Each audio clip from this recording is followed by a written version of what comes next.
आगे के एपिसोड सुनने के लिए हमारे टेलीग्राम चैनल से जुड़ें। वहां इस कहानी के सभी एपिसोड उपलब्ध हैं।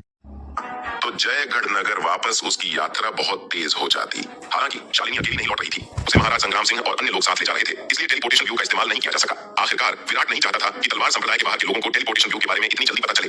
शालिनी बादलों वाली नाव के डेक पर खड़ी आसपास के पहाड़ों और नदियों को निहार रही थी। हल्की हवा उसके कपड़ों और बालों को सहला रही थी, जिससे उसे बेहद सुकून मिल रहा था। शालिनी ने अपनी बाहों में बड़ी सफेद बिल्ली शार्दुल के मुलायम बालों को धीरे से सहलाया, रास्ते में चुपचाप नजारों का आनंद ले रही थी। रत्न भंडार ट्रेडिंग कंपनी के साथ इस सफल व्यावसायिक सहयोग ने आखिरकार उसके दिल की एक बड़ी गांठ सुलझा दी थी।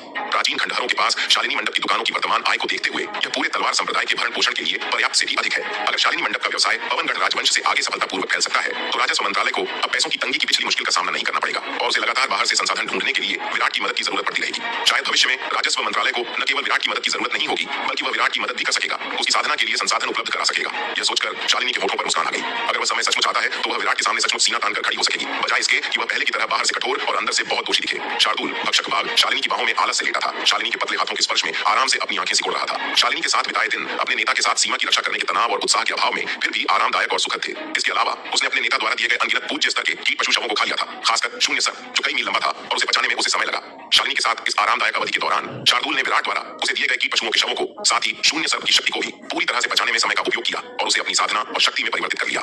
इस समय शार्दुल की साधना मानव पूज्य क्षेत्र के शिखर तक पहुंच चुकी थी और विभिन्न कीट पशुओं, विशेष रूप से शून्य सर्प की रक्त शक्ति के सम्मिलन के कारण उसकी रक्त शक्ति और भी अधिक शक्तिशाली रूप से सक्रिय हो गई थी, जिससे उसी क्षेत्र के लोगों के बीच उसकी युद्ध शक्ति और भी अधिक प्रचंड हो गई थी। अपनी वर्तमान युद्ध शक्ति के साथ यदि वह अपनी पूरी शक्ति का प्रयोग करे, तो वह एक सामान्य पृथ्वी पूज्य क्षेत्र के अंतिम चरण के मार्शल कलाकार के बराबर होगा।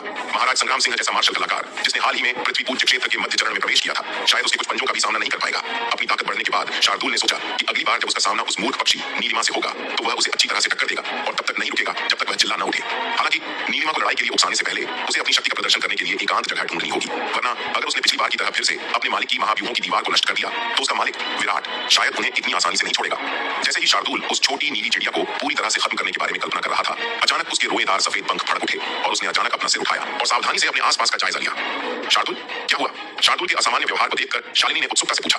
शार्दुल हमेशा आज्ञाकारी और विनम्र रहता था, कभी कोई क्रूरता नहीं दिखाता था और पहले कभी उसके सामने नहीं भड़कता था। उत्तेजना के इस दुर्लभ प्रदर्शन ने शालिनी की जिज्ञासा को जगा दिया। हालांकि शालिनी ने स्वाभाविक रूप से नहीं सोचा था कि शार्दुल उसके प्रति शत्रुतापूर्ण होगा। इतनी प्यारी और विनम्र सफेद बिल्ली शत्रुतापूर्ण कैसे हो सकती है? मैनेजर शालिनी, सावधान, कुछ मूर्ख हमें नुकसान पहुंचाने की कोशिश कर रहे होंगे, शार्दुल ने शालिनी से कहा। यह कहते हुए वह शालिनी की बाहों से उछलकर शालिनी के कंधे पर बैठ गया और महाराज संग्राम सिंह और निशाचर की ओर अपना पंजा हिलाते हुए बोला, बूढ़े संग्राम, छोटे निशाचर, सावधान, कुछ अंधे मूर्ख हम पर हमला करने वाले हैं। यह सुनकर महाराज संग्राम सिंह तुरंत स्तब्ध रह गए। क्या कोई उन पर हमला करने वाला था? उसे इसका जरा भी आभास नहीं था। मन में संदेह लिए महाराज संग्राम सिंह ने अपनी दिव्य इंद्रिय फैलाई, चारों दिशाओं में देखा। जब उनकी दिव्य इंद्रिय ने बादलों की नाव से हजारों मील आगे बादलों को छुआ, तो उनके हाव भाव तुरंत बदल गए। निश्चित रूप से बादलों में हजारों मील आगे बड़ी संख्या में योद्धा घात लगाए बैठे थे। ये योद्धा स्पष्ट रूप से यहाँ घात लगाए बैठे थे, उन पर हमला करने की तैयारी में। इन लोगों ने अपनी आभाएं छिपा रखी थी, जिससे जानबूझकर दिव्य इंद्रिय जांच के बिना उन्हें पहचानना मुश्किल हो गया था। अगर बड़ी सफेद बिल्ली शार्दुल की चेतावनी न होती, तो उनकी बादल नाव सीधे घेरे में जा टकराती और अनिवार्य रूप से घात में फंस जाती। घात लगाए बैठे योद्धाओं की संख्या और ताकत को देखते हुए अचानक पकड़े जाने के परिणाम अकल्पनीय होते। यह सोचकर महाराज संग्राम सिंह के पसीने छूट गए। साथ ही महाराज संग्राम सिंह को भी बहुत आश्चर्य हुआ कि बड़ी सफेद बिल्ली आगे की विसंगति को भांप पाई। उसने हमेशा सोचा था कि यह बड़ी सफेद बिल्ली सिर्फ शालिनी की पालतू है, व्यंग्य करने के अलावा किसी काम की नहीं। उसने कभी उम्मीद नहीं की थी कि इसमें ऐसी क्षमताएं होंगी। बड़ी सफेद बिल्ली, मुझे नहीं पता था कि तुम्हारे पास ऐसी क्षमताएं हैं। तुम इतनी दूर से उन लोगों का पता लगा सकती हो। महाराज संग्राम सिंह ने तुरंत शार्दुल को प्रशंसा भरी नजरों से देखा। बूढ़े संग्राम, मैंने तुम्हें कितनी बार कहा है, मुझे बड़ी सफेद बिल्ली नहीं कहा जाता। अगर तुम मुझे ऐसे ही बेरुखी से पुकारते रहे, तो यकीन मानो मैं तुम्हें मार डालूंगा। शार्दुल ने अपना पंजा लहराते हुए महाराज संग्राम सिंह की ओर इशारा किया। बड़ी सफेद बिल्ली, तुम कौन होते हो मुझे ऐसा कहने वाले? दुनिया में सिर्फ वानिया ही मुझे ऐसा कह सकती है। आखिरकार वानिया बॉस की बेटी है, वह मुझे चाहे जो भी कहे, मैं कुछ नहीं कर सकता। इसके अलावा जब वानिया मुझे बड़ी सफेद बिल्ली कहती है, तो मैं जवाब देने में देर नहीं करता, वरना अगर मैंने वानिया को नाराज कर दिया तो मैं मुसीबत में पड़ जाऊंगा। हालांकि वानिया अभी छोटी है, वह रूहानी के साथ इतने लंबे समय से है और उसके पास लोगों को सताने के कई तरीके हैं। महाराज संग्राम सिंह ने शार्दुल की धमकी को गंभीरता से नहीं लिया, बस मुस्कुराकर उसे नजरअंदाज कर दिया। यह बड़ी सफेद बिल्ली हमेशा गुंडों की तरह भौंकती और चीखती रहती है। यह शालिनी की शक्ति का इस्तेमाल सिर्फ दूसरों को डराने के लिए करती है। शार्दुल की बातों को कोई गंभीरता से नहीं लेता। सियोन जैसी छोटी बच्ची भी इस बड़ी सफेद बिल्ली से नहीं डरती। राणा परिवार के प्रतिष्ठित मुखिया और मध्यम स्तर के पृथ्वी पूजनीय क्षेत्र के विशेषज्ञ महाराज संग्राम सिंह का एक मासूम बड़ी सफेद बिल्ली से डरना, ये तो मजाक ही होगा।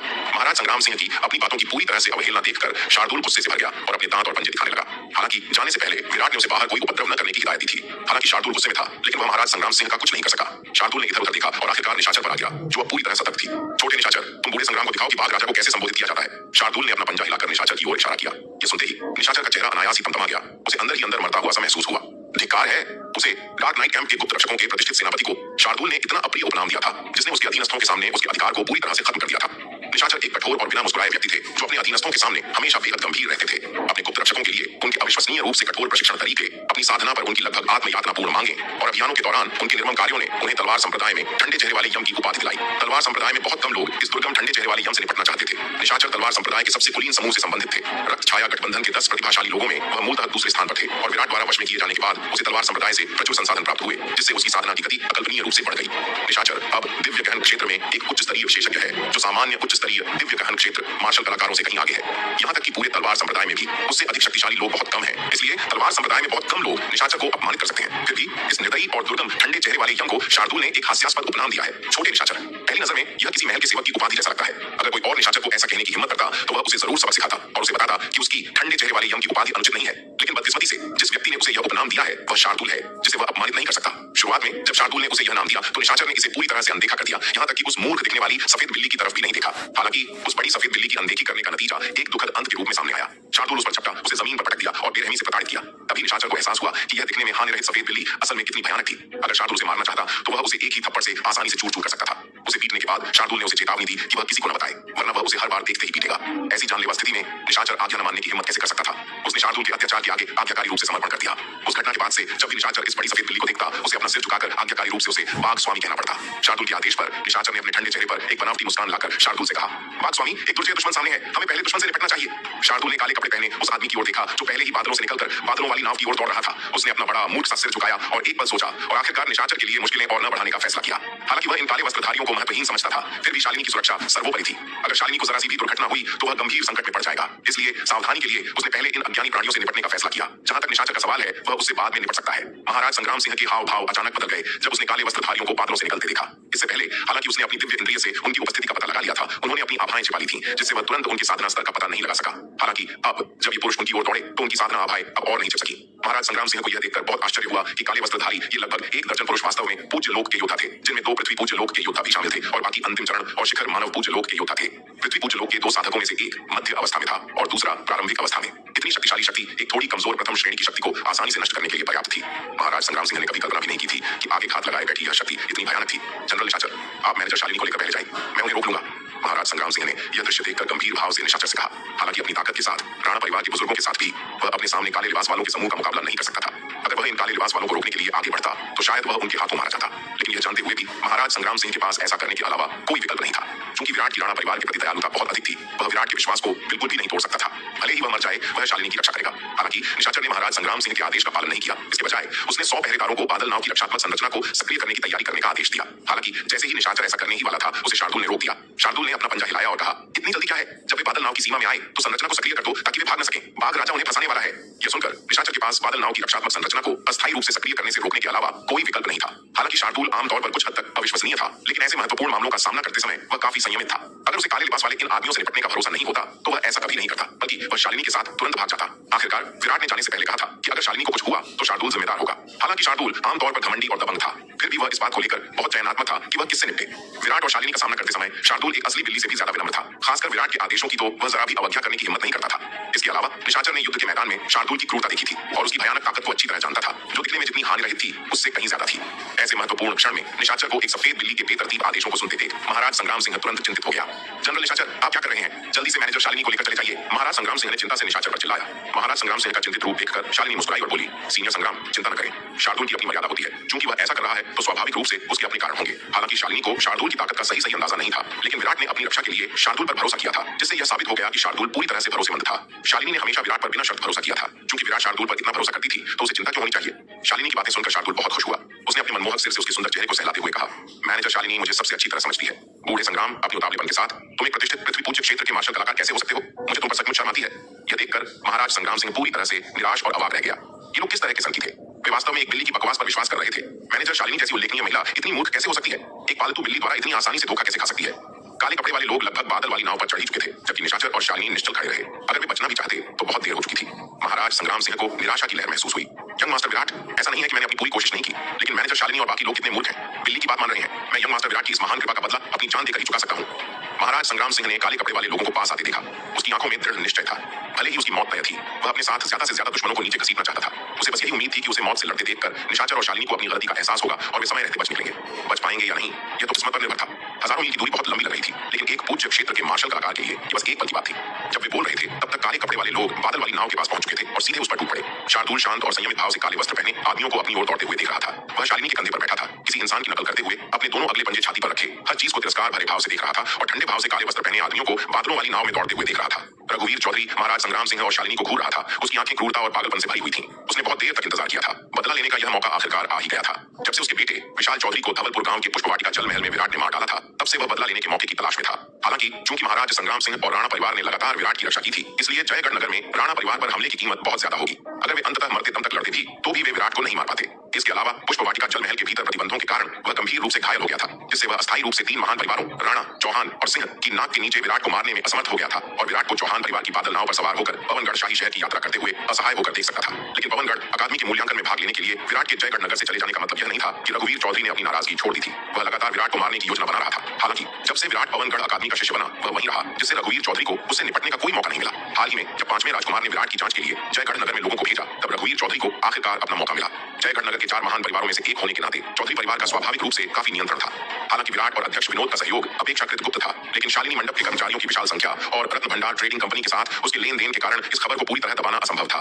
रघुवीर चौधरी को वास्तव में कुछ समय से इसकी जानकारी थी। वह सोच रहा था कि विराट से इस नजरिए से कैसे निपटा जाए, लेकिन चूंकि मामला रत्न भंडार ट्रेडिंग कंपनी से जुड़ा था, इसलिए रघुवीर चौधरी ने जल्दबाजी में कोई कदम उठाने की हिम्मत नहीं की। आखिरकार रत्न भंडार ट्रेडिंग कंपनी को हल्के में नहीं लिया जा सकता था। अगर वह विराट से निपटना भी चाहता था, तो उसे रत्न भंडार ट्रेडिंग कंपनी को बख्शना था और उसके कर्मचारियों को फंसाने से बचाना था। अगर रत्न भंडार ट्रेडिंग कंपनी को फंसाना था, तो किसी भी तरह की लीक को रोकने के लिए सभी जानकार लोगों को चुप कराना होगा। जब रघुवीर चौधरी साजिश रच रहा था, तो उसे रोहन जग्गी द्वारा जयगढ़ नगर भेजे गए जासूसों का पता चला। रघुवीर चौधरी तुरंत उनके पास गया, उन्हें विराट के बारे में सारी जानकारी दी और यहाँ तक कि 5वें राजकुमार की प्रतिष्ठा की प्रतिज्ञा करने की भी पेशकश की। रोहन जग्गी ने स्वाभाविक रूप से रघुवीर चौधरी के प्रस्ताव का स्वागत किया। आखिरकार चौधरी परिवार जयगढ़ नगर के 4 महान परिवारों में से एक था, जो पवनगढ़ राजवंश में एक मध्यम स्तरीय शक्ति थी, जो वज्रगर्जन संप्रदाय जैसे संप्रदायों से कहीं अधिक शक्तिशाली थी, जो मुश्किल से प्रथम श्रेणी के योग्य थे। रघुवीर चौधरी की खुफिया जानकारी और उसका प्रस्ताव प्राप्त करने के बाद रोहन जग्गी ने तुरंत विराट को निशाना बनाकर एक नई योजना बनाई। शालिनी को जिंदा पकड़ना, फिर उसे जाल बिछाने और विराट को मारने के लिए चारा के रूप में इस्तेमाल करना। हालांकि रोहन जग्गी को शालिनी के विराट के साथ संबंधों के बारे में पता नहीं था। विराट की बुद्धिमत्ता के उसके विश्लेषण से पता चला कि विराट के पास असाधारण बुद्धिमत्ता होने के साथ साथ वह बेहद वफादार और समर्पित भी था, जिसे उसकी एकमात्र कमजोरी माना जा सकता है। विराट के करीबी लोगों को पकड़ने से समस्या हल हो जाती, क्योंकि विराट अपने स्वभाव के कारण अपने परिवार और दोस्तों को कभी नहीं छोड़ता। सफलता सुनिश्चित करने के लिए रोहन जग्गी ने विशेष रूप से मेघकेतु परिवार से एक मध्य अवस्था पृथ्वी पूज्य क्षेत्र के बुजुर्ग को रघुवीर चौधरी से मिलने के लिए जयगढ़ नगर भेजा और चौधरी परिवार के अन्य शक्तिशाली सदस्यों के साथ मिलकर शालिनी की वापसी यात्रा पर घात लगा दिया। प्राचीन खंडहरों के पास जासूसों द्वारा एकत्र की गई खुफिया जानकारी के आधार पर रोहन जग्गी को पहले से ही शालिनी की वापसी के लिए अनुरक्षक बल की स्पष्ट समझ थी। अनुरक्षकों में से केवल महाराज संग्राम सिंह, एक मध्य अवस्था पृथ्वी पूज्य क्षेत्र के योद्धा, उल्लेखनीय थे। अन्य 5 मानव पूज्य क्षेत्र के योद्धा और 100 दिव्य आत्मा क्षेत्र के योद्धा अनिवार्य रूप से महत्वहीन थे। मेघकेतु परिवार का एक मध्य अवस्था पृथ्वी पूज्य क्षेत्र का बुजुर्ग महाराज संग्राम सिंह से निपटने में पूरी तरह सक्षम था, जो एक मार्शल कलाकार थे और हाल ही में मध्य अवस्था पृथ्वी पूज्य क्षेत्र में प्रवेश किया था। रघुवीर चौधरी एक प्रारंभिक अवस्था पृथ्वी पूज्य क्षेत्र का मार्शल कलाकार, जो चौधरी परिवार के लगभग 1 दर्जन कुलीन मानव पूज्य क्षेत्र मार्शल कलाकारों का नेतृत्व कर रहा था, वह राणा परिवार के शेष 5 मानव पूज्य क्षेत्र के बुजुर्गों और 100 दिव्य आत्मा क्षेत्र के मार्शल कलाकारों को आसानी से संभाल सकता था। आश्चर्यजनक धार के साथ योजना के सफल होने की लगभग गारंटी थी। वस्तुतः विफलता की कोई संभावना नहीं थी, क्योंकि दोनों पक्षों के बीच ताकत में असमानता बहुत अधिक थी। हालांकि रघुवीर चौधरी को उम्मीद नहीं थी कि शालिनी की बादल नाव के उनके घात क्षेत्र में प्रवेश करने से पहले ही महाराज संग्राम सिंह ने उनकी उपस्थिति का पता लगा लिया था। चूंकि महाराज संग्राम सिंह को उनके ठिकाने का पता पहले ही चल चुका था, इसलिए उन पर घात लगाना बेकार था। हालांकि घात का पता चल जाने के बावजूद रघुवीर चौधरी को जरा भी चिंता नहीं थी। चूंकि दोनों पक्षों के बीच ताकत का अंतर बहुत ज्यादा था, इसलिए बिना घात लगाए भी सीधे आमने सामने की टक्कर में महाराज संग्राम सिंह और उसके आदमियों के पास उनके सामने कोई मौका नहीं था। जैसे ही बादल वाली नाव उनकी नजर में आई, उसमें सवार लोगों का भाग्य पहले ही तय हो चुका था। रघुवीर चौधरी और मध्य अवस्था पृथ्वी पूज्य क्षेत्र के मेघकेतु परिवार के मुखिया ने बादल वाली नाव पर धावा बोला और उसके तुरंत बाद चौधरी परिवार के अन्य योद्धाओं ने भी उस पर सवार लोगों पर भयंकर हमला कर दिया। यह देखकर महाराज संग्राम सिंह का दिल बैठ गया, लेकिन फिर भी उसने दांत पीसते हुए 5 राणा परिवार के मुखियाओं को उनसे मिलने के लिए ले गया। जब सभी काले कपड़े पहने लोग बादल वाली नाव में घुस गए, तो शार्दुल ने अपने पंजे लहराए और निशाचर पर चिल्लाया, छोटे निशाचर, सेना को सक्रिय करो और उन्हें फंसाओ। निशाचर शार्दुल के शब्दों का इंतजार कर रहा था। इतने सारे पूज्य क्षेत्र के विशेषज्ञों का सामना करते हुए आमतौर पर शांत रहने वाले निशाचर भी पसीने से तरबतर हो गए। सच तो यह है कि निशाचर को शालिनी से ज्यादा अपनी और अपने रक्षकों की जान की चिंता थी। वह जानता था कि शार्दुल शालिनी की रक्षा करेगा तो वह पूरी तरह सुरक्षित रहेगी। अगर शार्दुल उसे हरा भी न पाए, तो भी वह शालिनी को सुरक्षित स्थान पर ले जाएगा। निशाचर ने शार्दुल की गति को स्वयं देखा था। उसकी अद्भुत गति के कारण किसी भी उन्नत पृथ्वी पूज्य क्षेत्र के विशेषज्ञ के लिए भी उसे पकड़ पाना बेहद मुश्किल था। निशाचर के आदेश पर सभी रक्षकों ने एक साथ हाथ की मुहरें लगानी शुरू कर दी और पूरी बादल नाव से एक गुनगुनाहट के साथ प्रकाश का एक विस्फोट हुआ। इस प्रकाश ने अंततः नाव के चारों ओर एक विशाल प्रकाश कवच का निर्माण किया, जिसने तुरंत ही नाव के अंदर मौजूद सभी लोगों को अपनी चपेट में ले लिया। उसी समय निशाचर और उसके रक्षकों ने व्यूह रचना की प्लेटें निकाली और उनमें अपनी असली ऊर्जा उड़ेल दी। तुरंत रक्षकों से प्रकाश की किरणें आकाश में उठी, जो अंततः उनके ऊपर एक अविश्वसनीय रूप से गहन रोनिक प्रकाश और छाया में संघनित हो गई। निशाचर ने हस्त मुद्राओं का प्रयोग करते हुए उनके सिरों के ऊपर गहन रोनी प्रकाश और छाया को रघुवीर चौधरी को घेरने के लिए निर्देशित किया। आकाश से प्रकाश का एक घना स्तंभ उतरा जिसने तुरंत रघुवीर चौधरी को घेर लिया। यह विराट द्वारा नवनिर्मित एक युद्ध पद्धति थी जिसमें युद्ध संरचनाओं और जादुई व्यूह रचनाओं का संयोजन किया गया था, जिससे निम्न स्तरीय मार्शल कलाकार जादुई व्यूह रचनाओं की शक्ति का उपयोग करके अपनी कमजोरी की भरपाई कर सकते थे। इन मार्शल कलाकारों की व्यूह रचनाओं पर आधारित जादुई व्यूह रचना ने व्यूह रचना के लचीलेपन को बढ़ाया, जबकि सामान्य जादुई व्यूह रचनाएं केवल एक निश्चित सीमा के भीतर ही स्थिर रह सकती थीं। युद्ध संरचनाओं और जादुई व्यूह रचनाओं के संयोजन ने एक दूसरे की कमजोरियों की भरपाई की, जिससे इस युद्ध पद्धति से अपार शक्ति का संचार हुआ। निशाचर के नेतृत्व में 100 कुलीन रक्षक अपनी युद्ध संरचना और जादुई व्यूह रचना की संयुक्त शक्ति के साथ पृथ्वी पूज्य क्षेत्र से नीचे के किसी भी मार्शल कलाकार से पूरी तरह तुलनीय थे। यहाँ तक कि शुरुआती दौर के पृथ्वी पूज्य क्षेत्र के साधारण मार्शल कलाकारों के खिलाफ भी वे अपनी जादुई व्यूह रचना से उन्हें अस्थायी रूप से फंसा सकते थे। आकाश से उतरते प्रकाश स्तंभ में फंसे रघुवीर चौधरी ने शुरू में इसे गंभीरता से नहीं लिया। उसने सोचा कि कुछ साधारण दिव्य आत्मा क्षेत्र के मार्शल कलाकारों का उससे, जो एक शुरुआती दौर का पृथ्वी पूज्य क्षेत्र विशेषज्ञ था, मुकाबला करना एक काल्पनिक सपना है।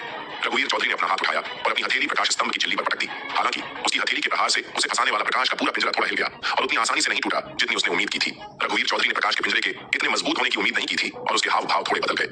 रघुवीर चौधरी ने ठंडी सांस ली, अपनी पूरी शक्ति लगा दी और अपनी हथेली फिर से प्रकाश स्तंभ की झिल्ली पर पटक दी। इस बार प्रकाश का पूरा पिंजरा और भी जोर से हिल रहा था, मानो किसी भी क्षण टूट जाएगा। जब रघुवीर चौधरी ने सोचा कि प्रकाश स्तंभ का पिंजरा आखिरकार टूट जाएगा, तो कुछ देर हिलने के बाद वह अप्रत्याशित रूप से स्थिर हो गया। हालांकि रघुवीर चौधरी के पूरे जोर के प्रहार से निशाचर और रक्षकों का समूह काफी दर्द में था। उनके मुंह के कोनों से खून बह रहा था। सौभाग्य से उनकी युद्ध संरचना और जादुई व्यूह रचना संयुक्त थी। जब व्यूह रचना पर हमला हुआ तो हमले का बल प्रत्येक व्यक्ति पर वितरित हो गया और सारा बल पूरे व्यूह रचना और उसमें मौजूद सभी लोगों द्वारा अवशोषित कर लिया गया। अन्यथा अगर उनमें से किसी ने भी किसी पृथ्वी पूज्य क्षेत्र के विशेषज्ञ के पूरे जोर के प्रहार का सामना किया होता तो शायद वे बहुत पहले ही धूल में मिल गए होते। यह देखकर कि उसकी पूरी जोर की प्रहार भी प्रकाश स्तंभ के पिंजरे को नहीं तोड़ सका, रघुवीर चौधरी के चेहरे के भाव सचमुच बदल गए। उसने कभी सोचा भी नहीं था कि कुछ दिव्य आत्मा क्षेत्र के योद्धा मिलकर उसे वास्तव में खतरे में डाल सकते हैं। हालांकि जब उसने कहीं और युद्ध की स्थिति देखी तो उसे तुरंत राहत मिली। महाराज संग्राम सिंह पर मध्य अवस्था पृथ्वी पूज्य क्षेत्र में मेघकेतु परिवार के एक बुजुर्ग द्वारा लगातार हमला किया जा रहा था और वह लगभग कोई प्रतिरोध नहीं कर पा रहा था। इस गति से उसने अनुमान लगाया कि वह थोड़ी देर भी नहीं टिक पाएगा। मानव पूज्य क्षेत्र में राणा परिवार के अन्य 5 बुजुर्ग भी चौधरी परिवार के बुजुर्गों के संयुक्त हमलों से लगातार पीछे हट रहे थे। कुछ ही सांसों में उनमें से 3 गंभीर रूप से घायल हो चुके थे। इस बीच शालिनी के कंधे पर बैठी बड़ी सफेद बिल्ली के अलावा कोई रक्षक नहीं था। चौधरी परिवार का एक बुजुर्ग शालिनी पर झपटा और ऐसा लग रहा था कि वह उसके हाथों में पड़ने ही वाली है। शालिनी को पकड़कर ही ऑपरेशन पूरा हो जाएगा। यह देखकर रघुवीर चौधरी को अब प्रकाश स्तंभ में फंसने की ज्यादा परवाह नहीं रही। महाराज संग्राम सिंह और मानव पूज्य क्षेत्र के अन्य राणा परिवार के बुजुर्गों के मारे जाने के बाद ये 100 दिव्य आत्मा क्षेत्र के योद्धा अंततः उनके ही होंगे। वे भागकर कहां जा सकते थे? जैसे ही रघुवीर चौधरी के होठों पर एक ठंडी मुस्कान आई, अगले दृश्य ने उसके चेहरे पर तुरंत भाव जमा दिए। चौधरी परिवार का बुजुर्ग जिसने शालिनी पर झपट्टा मारा था, बिना किसी चेतावनी के अचानक 2 टुकड़ों में बढ़ गया और बिना किसी संघर्ष के ही दम तोड़ दिया। रघुवीर चौधरी के चेहरे पर गहरा सदमा साफ दिखाई दे रहा था। उसने देखा भी नहीं था कि अभी क्या हुआ था। चौधरी परिवार का बुजुर्ग अचानक चुपचाप मर गया था। उसकी आंखों के सामने इतनी अचानक घटी इस अविश्वसनीय रूप से विचित्र घटना ने रघुवीर चौधरी जैसे शक्तिशाली पृथ्वी पूज्य को भी सिहरन पैदा कर दी। चौधरी परिवार के बुजुर्ग के शरीर के 2 टुकड़ों में बटने का दृश्य दूसरों ने भी देखा था और हर कोई इस विचित्र दृश्य को देखकर स्तब्ध था। यहाँ तक कि मेघकेतु परिवार का बुजुर्ग, जो एक मध्य अवस्था का पृथ्वी पूज्य था, भी भौहें चढ़ा गया। वह महाराज संग्राम सिंह के साथ पूरी तरह से युद्ध में व्यस्त था और उसे पता ही नहीं चला कि क्या हुआ था। महाराज संग्राम सिंह भी इस विचित्र दृश्य को देखकर उतने ही चकित थे। उसे बिल्कुल भी समझ नहीं आ रहा था कि क्या हो रहा है। बहरहाल जो कुछ भी हुआ वह स्पष्ट रूप से उनके लिए फायदेमंद था, जिसने महाराज संग्राम सिंह के पहले से निराश दिल में आशा की एक किरण जगा दी। रघुवीर चौधरी ने कुछ भी मानने से इनकार करते हुए चौधरी परिवार के 3 और बुजुर्गों को शालिनी पर हमला करने का आदेश दिया। उसने यह मानने से इनकार कर दिया कि दिव्य आत्मा क्षेत्र की एक साधारण महिला कोई चाल चल सकती है। हालांकि शालिनी की ओर दौड़े चौधरी परिवार के इन 3 बुजुर्गों का भी वही हश्र हुआ जो पिछले बुजुर्ग का हुआ था। उनके शरीर तुरंत 2 टुकड़ों में बढ़ गए। हालांकि इस बार रघुवीर चौधरी ने आखिरकार देखा कि क्या हो रहा था। शालिनी के कंधे पर बैठी बड़ी सफेद बिल्ली शार्दुल ने ही हस्तक्षेप किया था। अपने पंजे के एक ही बार से चौधरी परिवार के बुजुर्ग बिल्ली के हमलों के आगे पूरी तरह से शक्तिहीन हो गए और उसके शिकार बन गए। रघुवीर चौधरी यह दृश्य देखकर पूरी तरह से भयभीत हो गया। चौधरी परिवार के ये तीनों बुजुर्ग मानव पूज्य क्षेत्र के शिखर पर थे। यहाँ तक कि वह उन्हें उस बड़ी सफेद बिल्ली की तरह आसानी से नहीं मार सकता था। इसलिए बड़ी सफेद बिल्ली की ताकत कम से कम मध्य पृथ्वी पूज्य क्षेत्र के बराबर थी। शालिनी के पास इतनी भयानक बड़ी सफेद बिल्ली कैसे हो सकती थी?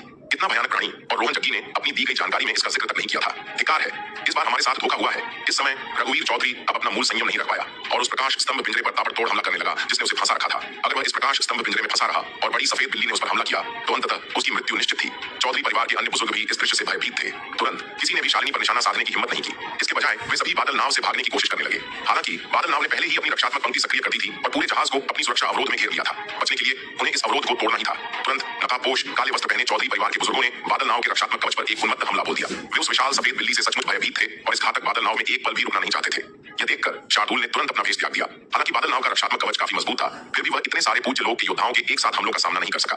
शार्दुल शालिनी के कंधे से छलांग लगाकर बहरा कर देने वाली दहाड़ लगाई। पल भर में वह 10 फीट ऊंचे एक विशाल काय सफेद बाग में बदल गया। अपने विशाल पंजों के एक झटके से बादल नाव के रक्षात्मक कवच पर हमला करने वाले योद्धा तुरंत धूल में मिल गए, मानो मक्खियां मार दी गई हों। 3 सांसों से भी कम समय में काले कपड़े पहने सभी नकाबपोश पुरुष मध्य चरण पृथ्वी पूज्य क्षेत्र में मेघकेतु परिवार के बुजुर्ग और रघुवीर चौधरी को छोड़कर शार्दुल द्वारा मारे गए। शार्दुल ने इन दर्जन भर या उससे अधिक पूज्य क्षेत्र के योद्धाओं को आसानी से और बिना पसीना बहाए मार डाला। मध्य चरण पृथ्वी पूज्य क्षेत्र में मेघकेतु परिवार के बुजुर्ग और रघुवीर चौधरी यह दृश्य देखकर भयभीत हो गए। रघुवीर चौधरी ने प्रकाश स्तंभ पिंजरे पर हमला किया और उसे और भी अधिक बुरी तरह से फंसा लिया। जबकि मध्य चरण पृथ्वी पूज्य क्षेत्र में मेघकेतु परिवार के बुजुर्ग ने लड़ने की सारी इच्छा खो दी थी। वह बादल नाव की रक्षात्मक प्रकाश ढाल के किनारे पर पहुंचा और प्रहार करने के लिए अपनी हथेली बढ़ाई, ढाल को तोड़कर भागने की कोशिश कर रहा था। हालांकि मेघकेतु परिवार के बुजुर्ग, जो पृथ्वी पूज्य के मध्य अवस्था वाले लोग में थे, कि हथेली के प्रहार को रोकने के बाद शार्दुल ने तेजी से अपने पंजों से बुजुर्ग को उठा लिया और उन्हें तुरंत लहूलुहान कर दिया। पृथ्वी पूज्य के मध्य अवस्था वाले लोग में बुजुर्ग की तुरंत मृत्यु हो गई। 2 हमलों से भी कम समय में शार्दुल के एक ही पंजे ने उन्हें मार डाला। उनके और शार्दुल के बीच शक्ति का अंतर बहुत ज्यादा था। शार्दुल में पहले से ही मध्य अवस्था वाले पृथ्वी पूज्य लोक के साधक जितनी शक्ति थी, जब वह मानव पूज्य लोक के अंतिम अवस्था में था। अब विराट द्वारा दिए गए कीटों और जानवरों के शवों, साथ ही शून्य सत की शक्ति को पूरी तरह से अवशोषित करने के बाद शार्दुल का वंश और आगे बढ़ गया था। न केवल उसकी साधना मानव पूज्य के शिखर तक पहुंच गई थी, बल्कि उसकी युद्ध शक्ति भी और भी भयानक हो गई थी।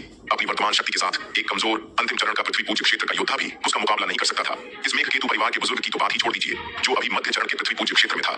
शार्दुल ने मेघकेतु परिवार के बुजुर्ग एक मध्य चरण के पृथ्वी पूज्य क्षेत्र साधक की ओर देखा, जिसे उसने मांस के ढेर में कुचल दिया था और फिर उसे बादल नाव के डेक पर फेंक दिया। अफसोस की बात यह थी कि उसके नेता विराट ने उसे लोगों को खाने से मना किया था, अन्यथा यह मध्य चरण का पृथ्वी पूज्य क्षेत्र का योद्धा उसके लिए एक अच्छा भोजन होता, कम से कम उसे आधा क्षेत्र आगे बढ़ने में मदद करता। मेघकेतु परिवार के बुजुर्ग को मारा हुआ देखकर रघुवीर चौधरी भयभीत हो गया। उसके पैर कमजोर हो गए, उसके घुटने मुड़ गए और वह बादल नाव के डेक पर घुटनों के बल गिरकर दया की भीख मांगने लगा। बाघ प्रभु, मुझे छोड़ दो, मैं जो भी कहोगे करूंगा। फिर रघुवीर चौधरी अपने बगल में बैठे महाराज संग्राम सिंह की ओर मुड़ा और विनती की, भाई संग्राम, जयगढ़ नगर में हमारे साझा परिवार की खातिर कृपया मेरे लिए विनती करें। यह कहते हुए रघुवीर चौधरी ने अपने चेहरे पर से काला कपड़ा फाड़ दिया, जिससे उसका असली रूप सामने आ गया। रघुवीर चौधरी का चेहरा देखकर महाराज संग्राम सिंह अविश्वास से चिल्लाया, रघुवीर चौधरी, यह तुम हो? उसने सचमुच उम्मीद नहीं की थी कि घात लगाने वाला व्यक्ति रघुवीर चौधरी होगा। हालांकि चौधरी परिवार को विराट से, खासकर रघुवीर चौधरी के बेटे विशाल चौधरी से गहरी दुश्मनी थी, जो पुष्प वाटिका जल महल में विराट को मारने में नाकाम रहा था और विराट ने ही उसे मार डाला था। चौधरी परिवार और विराट के बीच दुश्मनी निर्विवाद थी। हालांकि फिर भी महाराज संग्राम सिंह को रघुवीर चौधरी के इतने दुस्साहसी होने की उम्मीद नहीं थी। आखिरकार इस बादल नाव पर सिर्फ तलवार संप्रदाय के लोग ही नहीं थे, बल्कि जयगढ़ नगर की रत्न भंडार ट्रेडिंग कंपनी के लोग भी थे। रघुवीर चौधरी की हरकतें रत्न भंडार ट्रेडिंग कंपनी के खिलाफ एक तरह से उकसावे की कार्रवाई थी। रघुवीर चौधरी ने झट से कहा, भाई संग्राम, ये मैं हूं। लेकिन यह कहते ही उसे अपनी गलती का एहसास हो गया। क्या ऐसा कहने से महाराज संग्राम सिंह और विशाल सफेद बाघ को यह गलतफहमी नहीं हो जाएगी कि घात लगाने वाला वही था? उसने तुरंत अपना सुर बदला, नहीं, ये मैं नहीं था। हालांकि मैंने इस ऑपरेशन में हिस्सा लिया था, लेकिन इसकी योजना मैंने नहीं बनाई थी। यह रोहन जग्गी था, मेघकेतु परिवार का युवा स्वामी, जो पवनगढ़ राजवंश के 5 महान परिवारों में से एक था। अपनी जान बचाने के लिए रघुवीर चौधरी ने रोहन जग्गी को धोखा देने में जरा भी संकोच नहीं किया, चाहे यह बहुत विश्वासघाती लगे। रघुवीर चौधरी को इसकी परवाह नहीं थी। उसके जीवन के आगे वफादारी का क्या मोल? उसने हजारों सालों तक साधना की थी, आखिरकार पृथ्वी पूज्य लोक पहुंच गया। इस उम्र में उसके पास जीने के लिए अभी कई साल बाकी थे। वह इस तरह स्वेच्छा से कैसे मर सकता था? इसलिए जीवन के सामने वफादारी और प्रतिष्ठा रघुवीर चौधरी के लिए बिल्कुल अप्रासंगिक थे। विशालकाय सफेद बाघ और महाराज संग्राम सिंह से घुटने टेक कर दया की भीख मांगने पर भी उसे जरा भी शर्म नहीं आती थी। अपने सामने बेशर्म चौधरी परिवार के मुखिया को देखकर, जिसने अपनी जान बचाने के लिए सारी शालीनता त्याग दी थी, महाराज संग्राम सिंह की आंखें जटिल भावनाओं से भर गईं। चौधरी परिवार के प्रतिष्ठित मुखिया जयगढ़ नगर के एक प्रमुख व्यक्ति अप्रत्याशित रूप से ऐसी स्थिति में आ गए थे। स्वाभाविक रूप से महाराज संग्राम सिंह अकेले रघुवीर चौधरी से निपटने का फैसला नहीं लेगा। वह अपने बगल में खड़े सफेद बाघ की ओर मुड़ा, जिसका आकार काफी छोटा हो गया था, और बोला, बड़ी सफेद बिल्ली, तुम्हें क्या लगता है हमें इस आदमी के साथ क्या करना चाहिए?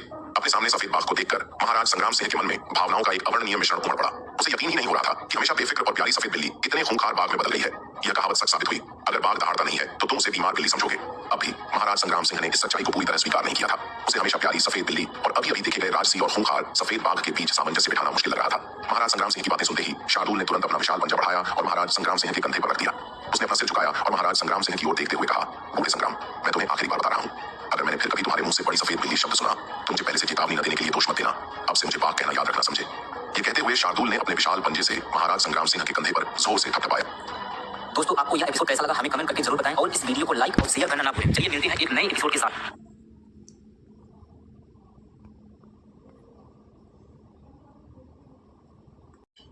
शार्दुल ने अपने विशाल पंजे से महाराज संग्राम सिंह के कंधे पर जोर से थपथपाया। शार्दुल के जोरदार थप्पड़ से महाराज संग्राम सिंह लगभग लड़खड़ा गए और अपना संतुलन खो बैठे। उन्होंने बाघ की तरफ देखा। उसका विशाल सिर झुका हुआ था, उसकी 2 लालटेन जैसी आंखें उसे घूर रही थीं। बाघ से निकलते भारी दबाव को महसूस करते हुए और उसके पहले के क्रूर रूप को याद करते हुए महाराज संग्राम सिंह तुरंत सिमट गए। उन्होंने मुश्किल से निकला एक कठोर मुस्कान बिखेरी और विनम्रता से पुकारा, बाघ महाराज। यह सुनकर शार्दुल ने संतुष्टि में सिर हिलाया। उसने महाराज संग्राम सिंह के कंधे पर थपथपाया। उसकी आंखों में स्वीकृति थी और कहा, बूढ़े संग्राम, बुरा नहीं है, तुम काफी आज्ञाकारी हो, मैं तुम्हें अपना छोटा भाई मानूंगा। अब से तुम मेरी सुरक्षा में हो, अगर कोई तुम्हें धमकाए तो मुझे आवाज देना, मैं तुम्हारे लिए खड़ा हो जाऊंगा।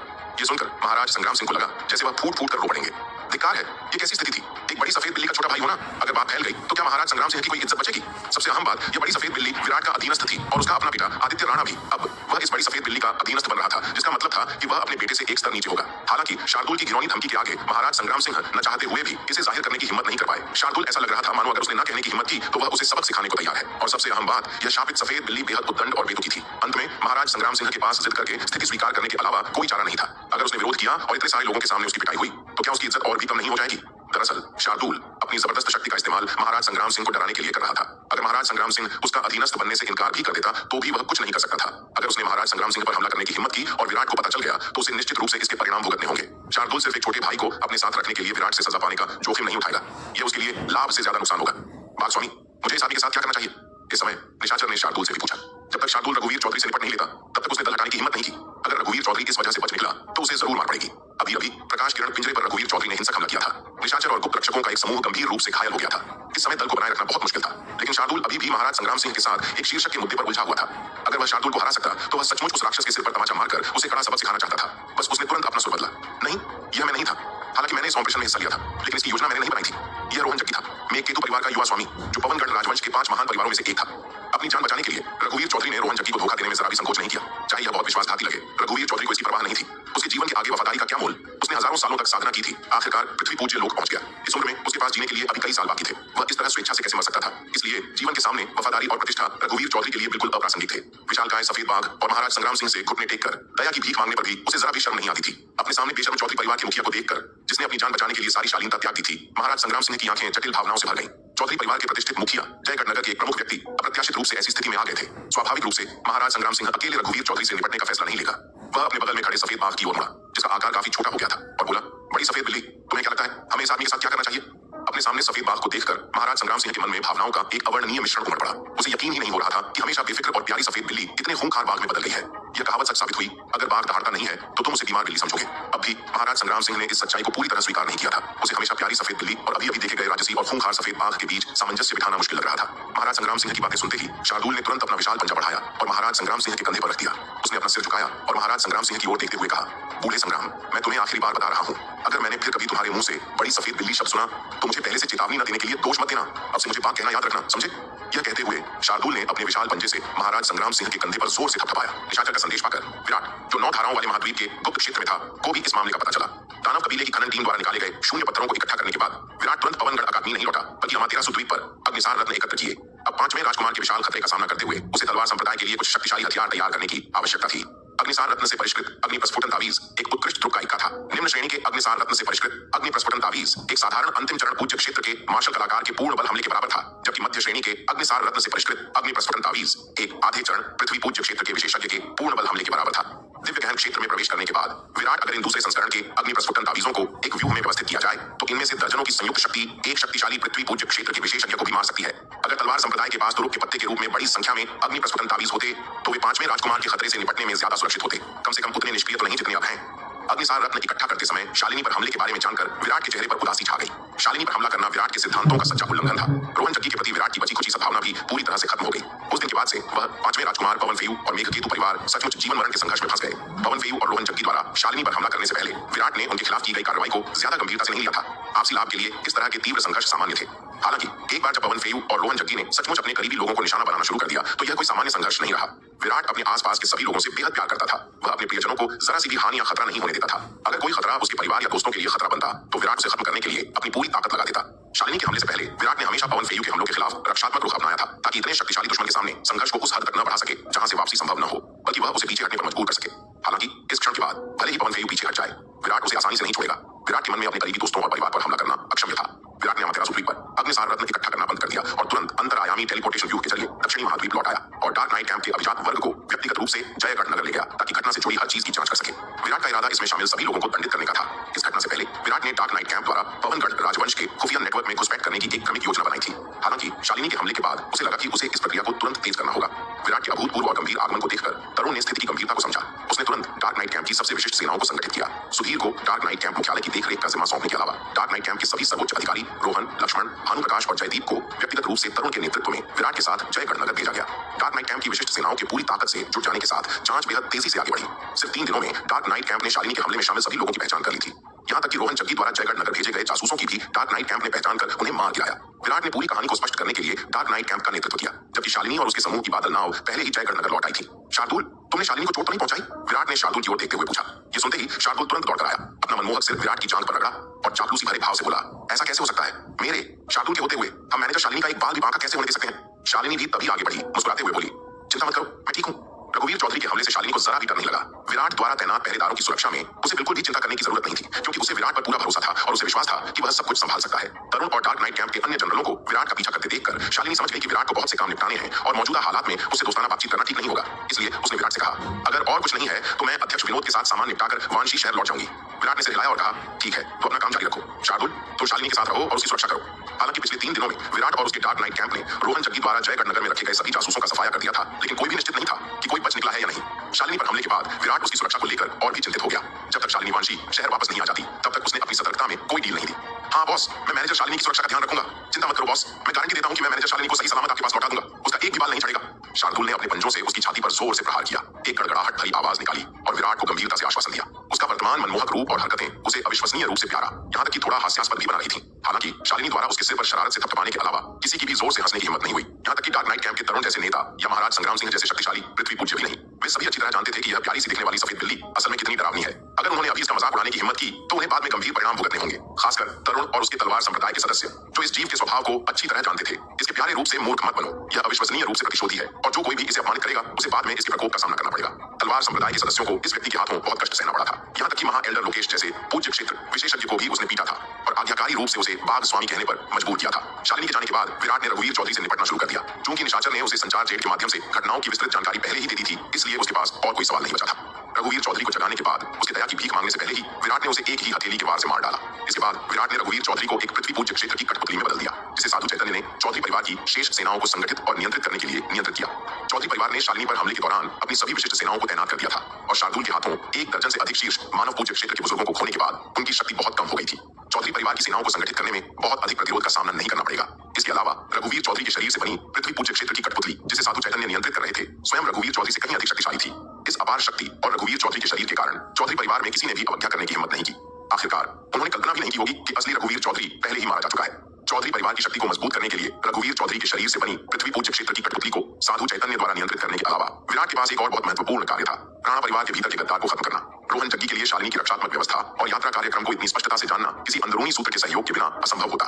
महाराज संग्राम सिंह ने राणा परिवार के आंतरिक मामलों की जांच बंद नहीं की, बल्कि उसने विराट की जांच में सहयोग के लिए राणा परिवार के सभी संसाधनों को जुटा दिया।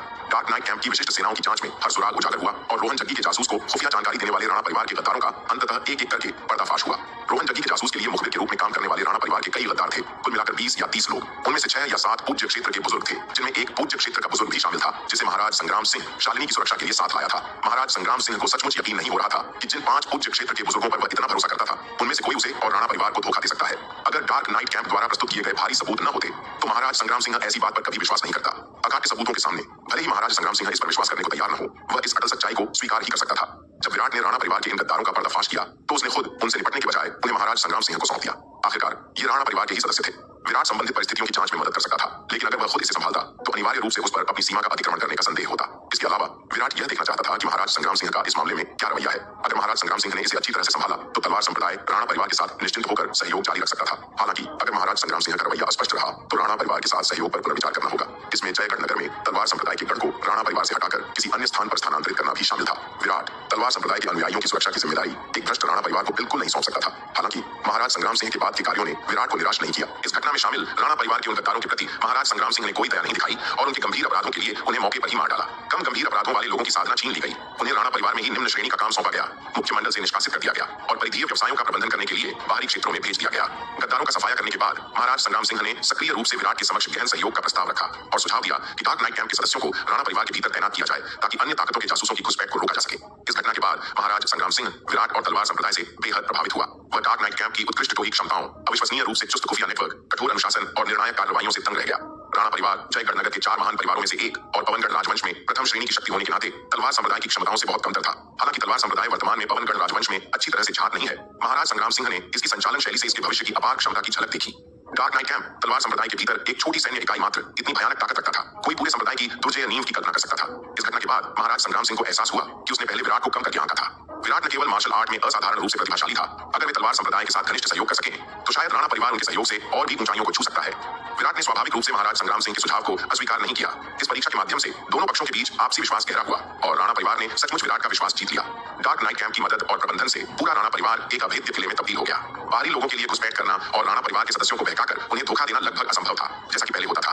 उन जासूसों को डार्क नाइट कैंप द्वारा राणा परिवार के किसी भी सदस्य के मिलने से पहले ही खोज लिया जाता और खत्म कर दिया जाता। विराट ने जयगढ़ नगर में डार्क नाइट कैंप के संचालन का बड़े धूमधाम से नेतृत्व किया, जबकि पवनगढ़ अकादमी में रोहन जग्गी पिछले कुछ दिनों से बहुत उदास था। तार्किक रूप से शालिनी पर हमला करने के लिए उसने जिन लोगों को भेजा था उन्हें 3 दिन पहले ही खबर लेकर लौट आना चाहिए था। इसके अलावा 3 दिन पहले शालिनी की बादल नाव पर हमले से पहले मध्य अवस्था पृथ्वी पूज्य क्षेत्र में मेघकेतु परिवार के बुजुर्ग ने वास्तव में समाचार भेजा था, जिससे पुष्टि हुई थी कि लक्ष्य पूर्व निर्धारित मार्ग पर उनके दृष्टि क्षेत्र में दिखाई दिया था। हालांकि उस पहले संदेश के बाद से मध्य अवस्था पृथ्वी पूज्य क्षेत्र के बुजुर्ग ने उन्हें कोई और संदेश नहीं भेजा था। जब उन्होंने बुजुर्ग से संवाद करने की कोशिश की तो यह समुद्र में पत्थर फेंकने जैसा था, कोई जवाब नहीं मिला। रोहन जग्गी को पहले से ही कुछ गड़बड़ होने का स्पष्ट संदेह था और जब उसने रघुवीर चौधरी को संदेश भेजा तो उसे कोई उत्तर नहीं मिला। उस क्षण से रोहन जग्गी को यकीन हो गया कि उसकी योजना पूरी तरह से विफल हो गई है। न केवल शालिनी पर हमला विफल हो गया था, बल्कि मध्य अवस्था पृथ्वी पूज्य क्षेत्र में मेघकेतु परिवार के बुजुर्ग और रघुवीर चौधरी का सफाया भी हो गया था। रोहन जग्गी पूरी तरह से उलझन में था। आखिर गलती कहां हुई? तार्किक रूप से उसकी योजना दोषरहित थी। इसके विफल होने का कोई कारण नहीं था। उसने जो सेनाएं भेजी थीं, वे शालिनी की रक्षा करने वाली सेनाओं से कहीं बेहतर थीं। किसी भी दृष्टिकोण से असफलता का कोई कारण नहीं था। एकमात्र संभावना यह थी कि उसकी बुद्धिमत्ता में खामी थी और शालिनी की रक्षा करने वाली सेनाएं उसकी कल्पना से कहीं अधिक शक्तिशाली थीं। लेकिन यह बात समझ में नहीं आई। उसने बार बार पुष्टि की थी कि शालिनी के रक्षक महाराज संग्राम सिंह, मानव पूज्य क्षेत्र के 5 राणा परिवार के बुजुर्ग और दिव्य आत्मा क्षेत्र के 100 रक्षक थे। अभियान की सफलता सुनिश्चित करने के लिए उसने दक्षिणी महाद्वीप की उत्तरी सीमा पर कहीं निगरानी रखने के लिए लोगों को भी भेजा, जिससे यह पुष्टि हुई कि तलवार संप्रदाय की रहस्यमयी महिला गौरी, जो पृथ्वी पूज्य क्षेत्र की एक शीर्ष विशेषज्ञ थी, ने कभी दक्षिणी महाद्वीप नहीं छोड़ा था। समस्या वास्तव में कहां थी? दुर्भाग्य से वह तलवार संप्रदाय के बारे में बहुत कम जानता था। अगर वह उनके बारे में और जानकारी प्राप्त कर पाता तो शायद वह अभियान की विफलता का कारण जान पाता। यह सोचकर रोहन जग्गी फिर से आह भरने से खुद को रोक नहीं पाया। विराट वाकई एक असाधारण व्यक्ति थे, जिन्होंने दक्षिणी महाद्वीप का बहुत अच्छा प्रबंधन किया था। उन्होंने कई जासूस भेजे थे, फिर भी उनमें से एक भी दक्षिणी महाद्वीप में पूरी तरह से घुसकर कोई उपयोगी जानकारी वापस नहीं ला पाया था। दक्षिणी महाद्वीप में प्रवेश करने के कुछ ही समय बाद तलवार संप्रदाय के जासूसों ने उन सभी को खोज निकाला और उनके गुप्तचरों को एक एक करके खत्म कर दिया गया। पूरा दक्षिणी महाद्वीप लोहे के बैरल की तरह अभेद्य था, पूरी तरह से अभेद्य। अपनी भारी जनशक्ति और संसाधनों के खर्च के बावजूद उसे एक भी उपयोगी जानकारी नहीं मिली थी। ये पूरी तरह से उसकी मेहनत की बर्बादी थी। रोहन जग्गी अपनी कनपटियां रगड़ने और आह भरने से खुद को रोक नहीं पाया। विराट, तुम वाकई बहुत परेशान करने वाले हो। उसने इतने लंबे समय तक साधना की थी और कई तूफानों का सामना किया था, लेकिन उसे पहले कभी इतने दुर्जय प्रतिद्वंद्वी का सामना नहीं करना पड़ा था। 5वें राजकुमार के साथ उसका टकराव होने के बाद से उसने उसके खिलाफ एक भी लड़ाई नहीं जीती थी। पिछली मुठभेड़ों में उच्च पदस्थ लोगों ने कुछ भी गलत नहीं देखा था जो समझ में आता था, लेकिन अब अपनी सावधानीपूर्वक योजना और सक्रिय हमले के बावजूद उसे विराट के हाथों इतनी भारी हार का सामना करना पड़ा था। शुरुआती टकराव को एक करारी हार कहा जा सकता है। 5वें राजकुमार, यह विराट उतना सरल नहीं है जितना तुम सोचते हो और तलवार संप्रदाय उतना कमजोर नहीं है जितना तुम सोचते हो। क्या क्षणिक गर्व के लिए इतने भयानक प्रतिद्वंद्वी से मरते दम तक लड़ना उचित है? रोहन जग्गी ने मन ही मन बुदबुदाया। अगर ऐसा दुर्जय व्यक्ति उनके पक्ष में होता तो यह अद्भुत होता। अगर विराट उसके साथ मिल जाता तो वे 7वें राजकुमार के अधीन सभी रणनीतिकारों का सफाया कर सकते थे। अगर विराट उनके खेमे में शामिल होने को तैयार होता तो रोहन जग्गी लगभग निश्चित हो सकता था कि सिंहासन के लिए संघर्ष एक पूर्व निर्धारित निष्कर्ष होगा, जिसका परिणाम पहले से ही स्पष्ट था। लेकिन दुर्भाग्य से भाग्य ने कुछ और ही सोच रखा था। इतना शक्तिशाली व्यक्ति उनका प्रतिद्वंद्वी बन गया। बेशक रोहन जग्गी के व्यक्तित्व को देखते हुए वह विराट के पराक्रम के कारण पीछे नहीं हटता। इसके विपरीत ऐसे दुर्जय प्रतिद्वंद्वी ने वास्तव में उसकी रुचि जगा दी। इससे पहले जब वह 7वें राजकुमार के आदमियों को चकमा दे रहा था और उनसे आगे निकल रहा था तो उसे हमेशा उत्साह की कमी महसूस होती थी। विराट जैसा व्यक्ति ही वास्तव में एक रोमांचक मुकाबला दे सकता था। इस हार ने रोहन जग्गी को हतोत्साहित नहीं किया, बल्कि उसकी आंखों में एक बेतहाशा उत्साह दिखाई दिया। विराट, लगता है तुम मेरे गंभीर ध्यान के पात्र हो। विराट ने डार्क नाइट कैंप के कुलीन वर्ग का नेतृत्व करते हुए जयगढ़ नगर में राणा और चौधरी परिवारों की सेनाओं को एकीकृत किया। राणा परिवार को आधार बनाकर उसने जयगढ़ काउंटी में तलवार संप्रदाय के प्रभाव को बढ़ाया। डार्क नाइट कैंप के मार्गदर्शन में जयगढ़ नगर में धीरे धीरे एक सुदृढ़ खुफिया नेटवर्क का निर्माण किया गया, ताकि यह सुनिश्चित किया जा सके कि वहां जो कुछ भी हो रहा है वह उनकी नजर से न छूटे। लुनान काउंटी पर कब्जा करने के बाद तलवार संप्रदाय ने पवनगढ़ राजवंश के भीतर एक और काउंटी पर विजय प्राप्त की। बेशक जयगढ़ काउंटी की स्थिति लुनान काउंटी की तुलना में कहीं अधिक जटिल थी। आखिरकार लुनान काउंटी में वज्रगर्जन संप्रदाय के अलावा कोई और उच्च श्रेणी का संप्रदाय नहीं था। हालांकि जयगढ़ काउंटी में चौहान, सिंह, राणा और चौधरी के 4 महान परिवार थे। हालांकि तलवार संप्रदाय ने राणा और चौधरी परिवारों पर कब्जा कर लिया था, फिर भी चौहान और सिंह परिवार जयगढ़ नगर में मजबूती से टिके हुए थे। हालांकि जब तक चौहान और सिंह परिवार कोई समस्या नहीं पैदा करते, तलवार संप्रदाय उनसे कोई लेना देना नहीं रखता था। फिलहाल दोनों पक्षों ने शांतिपूर्ण सह अस्तित्व बनाए रखा। शालिनी ने पवनगढ़ राजवंश की दक्षिण पश्चिमी सीमा पर स्थित दुकानों से प्राप्त आय का एक हिस्सा अध्यक्ष विनोद को हस्तांतरित करने के बाद शार्दुल के साथ वानशी शहर लौट आई। जैसे ही वह टेलीपोर्टेशन व्यूह के केंद्रीय क्षेत्र से बाहर निकली, एक दुबली पतली सी आकृति दौड़ी आई। उसके पैर से लिपट गई और चिल्लाई, आंटी शालिनी, आप वापस आ गई। आंटी शालिनी, वान्या को बताओ तुम और पिताजी पिछले कुछ दिनों से कहां थे? शालिनी ने हाथ बढ़ाकर वान्या के बालों में हाथ फेरा और मुस्कुराते हुए बोली, आंटी शालिनी, कुछ जरूरी काम निपटाने गई थी, तुम्हारे पिताजी के साथ खेलने नहीं। जब वान्या बड़ी हो जाएगी तो वह बाहर जाकर दुनिया खुद देख सकेगी।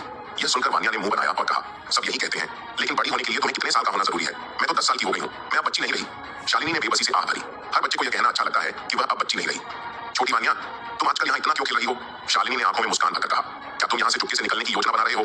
उसने वान्या को टेलीपोर्टेशन व्यू के केंद्रीय केंद्र के पास एक से ज्यादा बार देखा था। वान्या के व्यक्तित्व को देखते हुए वह हर समय एक ही जगह पर नहीं रहना चाहती थी। वान्या की छोटी छोटी चालें उसकी नजर से बच नहीं सकती थी। हालांकि शालिनी विराट और यामिनी जितनी चालाक नहीं थी, जो लगभग शैतानी बुद्धि के धनी थे, फिर भी वह एक समझदार और तेज तर्रार महिला थी और वह एक नजर में ही पहचान गई कि वान्या टेलीपोर्टेशन व्यू से चुपके से निकलने की कोशिश कर रही है। जब शालिनी ने उसकी छोटी सी चाल का पर्दाफाश किया तो वान्या घबरा गई और जल्दी से इनकार करते हुए बोली, बिल्कुल नहीं, मैं यहाँ खेलने आई थी, तो बस आंटी शालिनी से टकरा गई। पिछली बार जब उसने चुपके से निकलने की कोशिश की तो विराट ने उसे रंगे हाथों पकड़ लिया और उसके सारे गुप्त ताबीज जब्त कर ली। विराट ने शालिनी को भी स्पष्ट रूप से निर्देश दिया था कि वह वान्या को और कोई गुप्त ताबीज न दे। हालांकि उसके गुप्त ताबीज जब्त कर लिए गए थे, वान्या अब भी चुपके से अंदर घुसने की ठान चुकी थी। वह दिन भर टेलीपोर्टेशन व्यू के केंद्रीय केंद्र के पास मंडराती रहती थी, अंदर घुसने का मौका ढूंढती रहती थी। हालांकि गुप्त ताबीजों के बिना टेलीपोर्टेशन व्यू के केंद्रीय केंद्र के चारों ओर की कड़ी सुरक्षा को भेदना आसान काम नहीं था। हालांकि तलवार संप्रदाय के लगभग सभी लोग उस पर बहुत मोहित थे। वानिया चिल्लाई और शार्दुल को घसीटते हुए ले गई। हालांकि वह जमीन पर ही दौड़ रही थी, लेकिन उसकी वर्तमान साधना क्षमता उसे अविश्वसनीय रूप से तेज बना रही थी और वह तेजी से रूहानी के घर पहुंच गई। वानिया के शब्द सुनकर शार्दुल अनायास ही कांप उठा। उसका हृदय असहाय होकर चिल्ला उठा, स्वामी आओ, मुझे बचाओ। जयगढ़ नगर में मामलों को निपटाने के बाद विराट पवनगढ़ अकादमी लौट आया। जैसे ही वह कुछ समय के लिए साधना करने वाला था, अचानक यशोधरा यादव उससे मिलने आई। यशोधरा यादव पहले आदित्य राणा के पास गई, जिसने फिर उसका परिचय विराट से कराया। विराट यादव और राणा परिवारों के बीच के रिश्ते से पहले से ही वाकिफ था। हालांकि यशोधरा यादव के अचानक आने से वह अभी भी थोड़ा हैरान था। आखिरकार उसका और यशोधरा यादव का कोई पूर्व संबंध नहीं था और यशोधरा यादव प्रतिष्ठित यादव परिवार की युवा गुरु थी। वह अचानक पवनगढ़ अकादमी की एक साधारण बाहरी शिष्या को क्यों ढूंढ रही थी? हालांकि विराट ने यशोधरा यादव के इरादों को तुरंत समझ लिया। रोहन जग्गी की तरह यशोधरा यादव भी उसे भर्ती करने की कोशिश कर रही थी। फर्क बस इतना था कि रोहन जग्गी 5वें राजकुमार का प्रतिनिधित्व करता था, जबकि यशोधरा यादव 7वें राजकुमार का। विराट ने यशोधरा यादव के प्रस्ताव को न तो अस्वीकार किया और न ही स्वीकार किया, बस इतना कहा कि अगर भविष्य में अवसर आया तो वह 7वें राजकुमार के साथ सहयोग करने में प्रसन्न होगा। विराट ने 7वें राजकुमार के प्रस्ताव को कई कारणों से अस्वीकार कर दिया। सबसे पहले वह पवनगढ़ राजघराने के राजकुमारों को सचमुच नापसंद करता था। चाहे वह 17वां राजकुमार पवन विराजान हो, 11वां राजकुमार पवन फैजान हो या 5वां राजकुमार पवन फेयू हो, उनमें से कोई भी भरोसेमंद नहीं था। पवनगढ़ राजघराने के राजकुमारों में से एक होने के नाते 7वें राजकुमार, जिनके बारे में पहले से ज्यादा जानकारी न होने के बावजूद विराट राजकुमारों के बारे में अपने पिछले अनुभवों के आधार पर उनके आगे झुकने का फैसला जल्दबाजी में नहीं लेता। इसके अलावा महाराज संग्राम सिंह और राणा परिवार के अनुभवों को देखते हुए 7वें राजकुमार शायद एक कठोर हृदय वाले व्यक्ति थे, जिन्हें विराट नापसंद करते थे। उनका साथ देने की तो बात ही छोड़ दें।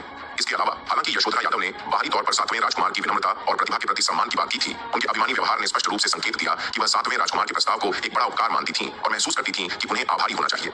सच कहूं तो अगर आदित्य राणा यशोधरा यादव के साथ नहीं आई होती तो विराट उनसे ज्यादा बातचीत नहीं करना चाहता था। विराट को यशोधरा यादव के कृपालु और नीच रवैये से वाकई घृणा थी। रवैये के मामले में यशोधरा यादव उस समय रोहन जग्गी से बहुत कमतर थी। यशोधरा यादव को उम्मीद नहीं थी कि विराट मना कर देगा। उसके विचार से यादव परिवार की युवा गुरु और पवनगढ़ अकादमी के शीर्ष 10 आंतरिक शिष्यों में से एक होने के नाते विराट को व्यक्तिगत रूप से आमंत्रित करना उसके लिए बहुत बड़ा सम्मान था। ज्यादातर लोग तो ऐसी चीज के लिए भीख मांगते और जैसे ही उसने निमंत्रण दिया वे उसके आभारी हो जाते। यशोधरा यादव ने कुछ गंभीर भाव से कहा, छोटे भाई विराट, आप पुनर्विचार क्यों नहीं करते? आप जानते हैं यह जीवन में एक बार मिलने वाला अवसर है। उसके स्वर में जबरदस्ती का भाव था और उसकी नजर विराट पर टिकी हुई थी, जिससे वह काफी आक्रामक लग रही थी। विराट शुरू में 7वें राजकुमार के साथ स्थिति को और गहराई से देखना चाहता था। अगर राजकुमार बहुत निर्दयी और स्वार्थी न होता तो उसके साथ सहयोग करना असंभव नहीं होता। आखिरकार वह इस समय 5वें राजकुमार के साथ मतभेद में था और 7वें राजकुमार जैसा शक्तिशाली सहयोगी पाकर वह खुद पर और तलवार संप्रदाय पर दबाव काफी कम कर सकता था। हालांकि यशोधरा यादव का रवैया देखकर विराट ने 7वें राजकुमार के साथ सहयोग करने की अपनी योजना तुरंत त्याग दी।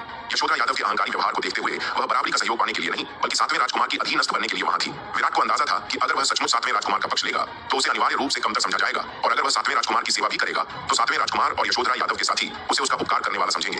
चूंकि यशोधरा यादव को 7वें राजकुमार ने उसे भर्ती करने के लिए भेजा था, इसलिए उसका रवैया मूलतः 7वें राजकुमार के रवैये का प्रतिनिधित्व करता था। यशोधरा यादव के कार्यों से 7वें राजकुमार और उसके साथियों की शैली का पता चलता था। उनके स्वभाव और संकीर्णता के कारण वे कोई बड़ी उपलब्धि हासिल नहीं कर सकते थे। कुछ मामलों में वे 5वें राजकुमार के पक्ष से भी कहीं कमतर थे। कम से कम विराट की नजर में यशोधरा यादव रोहन जग्गी से कहीं कमतर थी। हालांकि विराट अब रोहन जग्गी को अपना सबसे बड़ा दुश्मन मानता था। उसे यह स्वीकार करना पड़ा कि रोहन जग्गी एक दुर्जय व्यक्ति था। विराट ने मेज पर रखा चाय का प्याला उठाया, एक घूंट लिया और कहा, अगर वरिष्ठ बहन यशोधरा के पास और कुछ नहीं है तो कृपया चले जाएं। विराट को धमकी देना पसंद नहीं था और चूंकि यशोधरा यादव ने ऐसी बात कही थी इसलिए वह उससे बात जारी रखने में बहुत आलसी था। यह देखकर यशोधरा यादव के चेहरे पर उदासी छा गई। उसने ठंडी सांस ली, अपनी आस्तीन ऊपर उठाई और विराट के घर से जाने के लिए मुड़ी। मालिक, आपको परेशान करने के लिए मुझे माफ करना, आदित्य राणा ने कहा।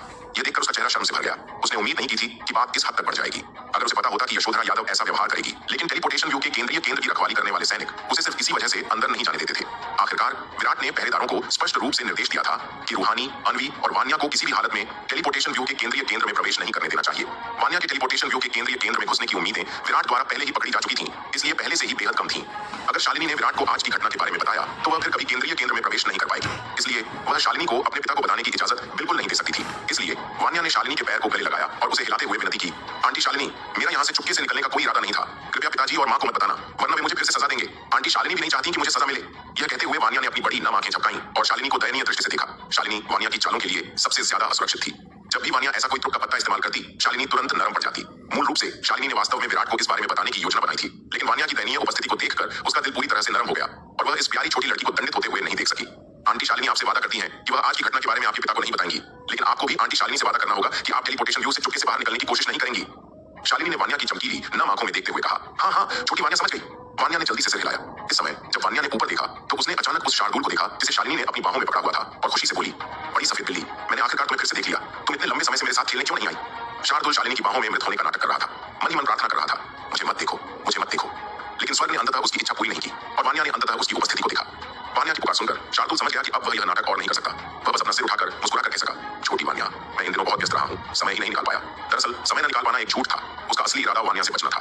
वह वानिया से महामारी की तरह दूर भागेगा और जानबूझकर मुसीबत मोल लेने तो बिल्कुल नहीं आएगा। इस छोटी बच्ची की मुसीबत खड़ी ही शार्दुल घबरा गया। तलवार संप्रदाय में शार्दुल विराट से नहीं बल्कि वान्या, रूहानी और अनवी से सबसे ज्यादा डरता था और इन तीनों में से वान्या उसे सबसे ज्यादा पीड़ा पहुंचाने में सक्षम थी। शार्दुल वान्या से पीड़ित होने की बजाय पृथ्वी पूज्य लोक में किसी क्रूर जानवर से लड़ना ज्यादा पसंद करेगा। आंटी शालिनी, क्या आपको अब भी उस बड़ी सफेद बिल्ली की जरूरत है? क्या मैं उसे कुछ दिनों के लिए उधार ले लूं?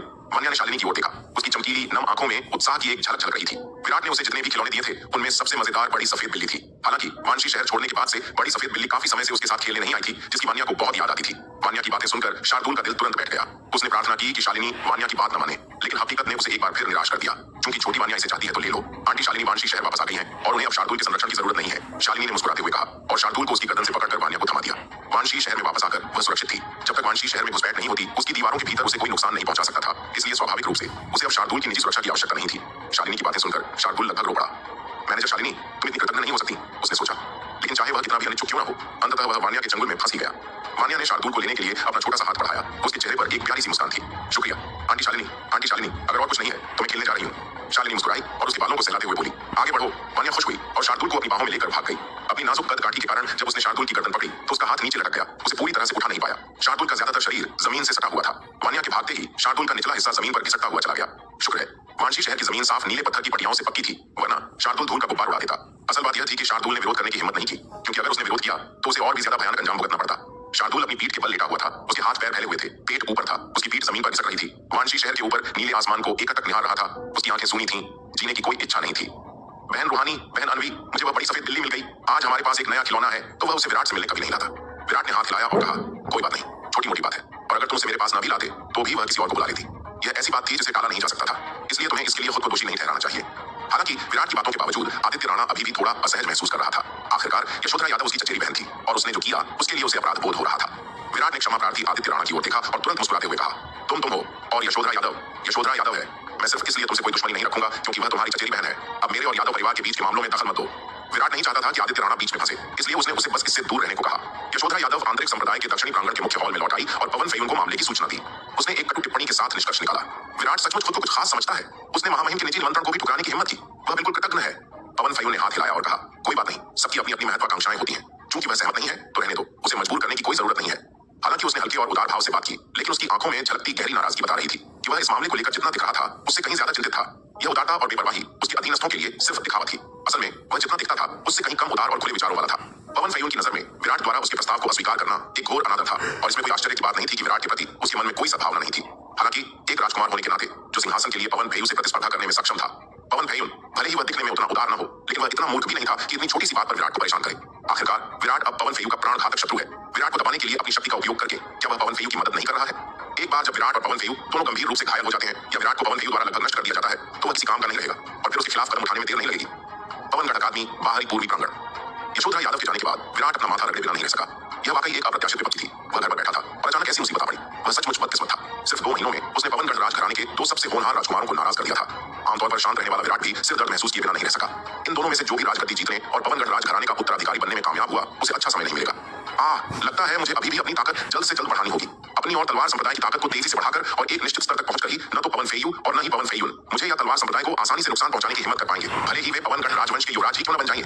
विराट ने दरवाजा बंद किया, कमरे में व्यू रचना चालू की और हरित सेवक और साधु चैतन्य पहरेदारों को बाहर बुलाया। फिर वह अनंत परम मीनार की दूसरी मंजिल में दाखिल हुआ। अनंत परम मीनार की दूसरी मंजिल के ऊपर आकाश में सैकड़ों मील लंबा एक विशाल नीला पक्षी तारों की रोशनी में नहाया हुआ था। यह नीला पक्षी आग की लपटों में लिपटा हुआ था और धीरे धीरे आकाश में उड़ रहा था। उसकी लंबी पूंछ के पंख चमकदार रोशनी के पैटर्न से लहरा रहे थे। नीलिमा, इधर आओ। विराट ने आकाश में नीले पक्षी को इशारा किया। विराट की पुकार सुनकर आकाश में विशाल नीला पक्षी नाटकीय रूप से सिकुड़ गया, अंततः हथेली के आकार का हो गया। उसने अपने पंख फड़फड़ाए और विराट की ओर उड़ गया। उसे झुंझलाहट से देखते हुए बोला, विराट अब तुम क्या चाहते हो? वह अपनी साधना का आनंद ले रही थी कि विराट ने अचानक उसे टोक दिया, इसलिए स्वाभाविक रूप से वह बहुत नाराज थी। विराट ने नीलिमा को पकड़कर ऊंचे चबूतरे पर स्थित टेलीपोर्टेशन व्यू की ओर फेंका। थोड़ी देर बाहर रुको, मुझे कुछ काम है। छोटी नीली चिड़िया को टेलीपोर्टेशन व्यू में फेंके जाने के बाद ऊंचे चबूतरे पर स्थित व्यू चमक उठा, जिससे नीलिमा अनंत परम मीनार की पहली मंजिल पर पहुंच गई। नीलिमा गुस्से में थी, लेकिन वह विराट का कुछ नहीं कर सकती थी, क्योंकि वह अनंत परम मीनार की दूसरी मंजिल पर जाकर साधना कर सकती थी या नहीं, यह पूरी तरह विराट पर निर्भर था।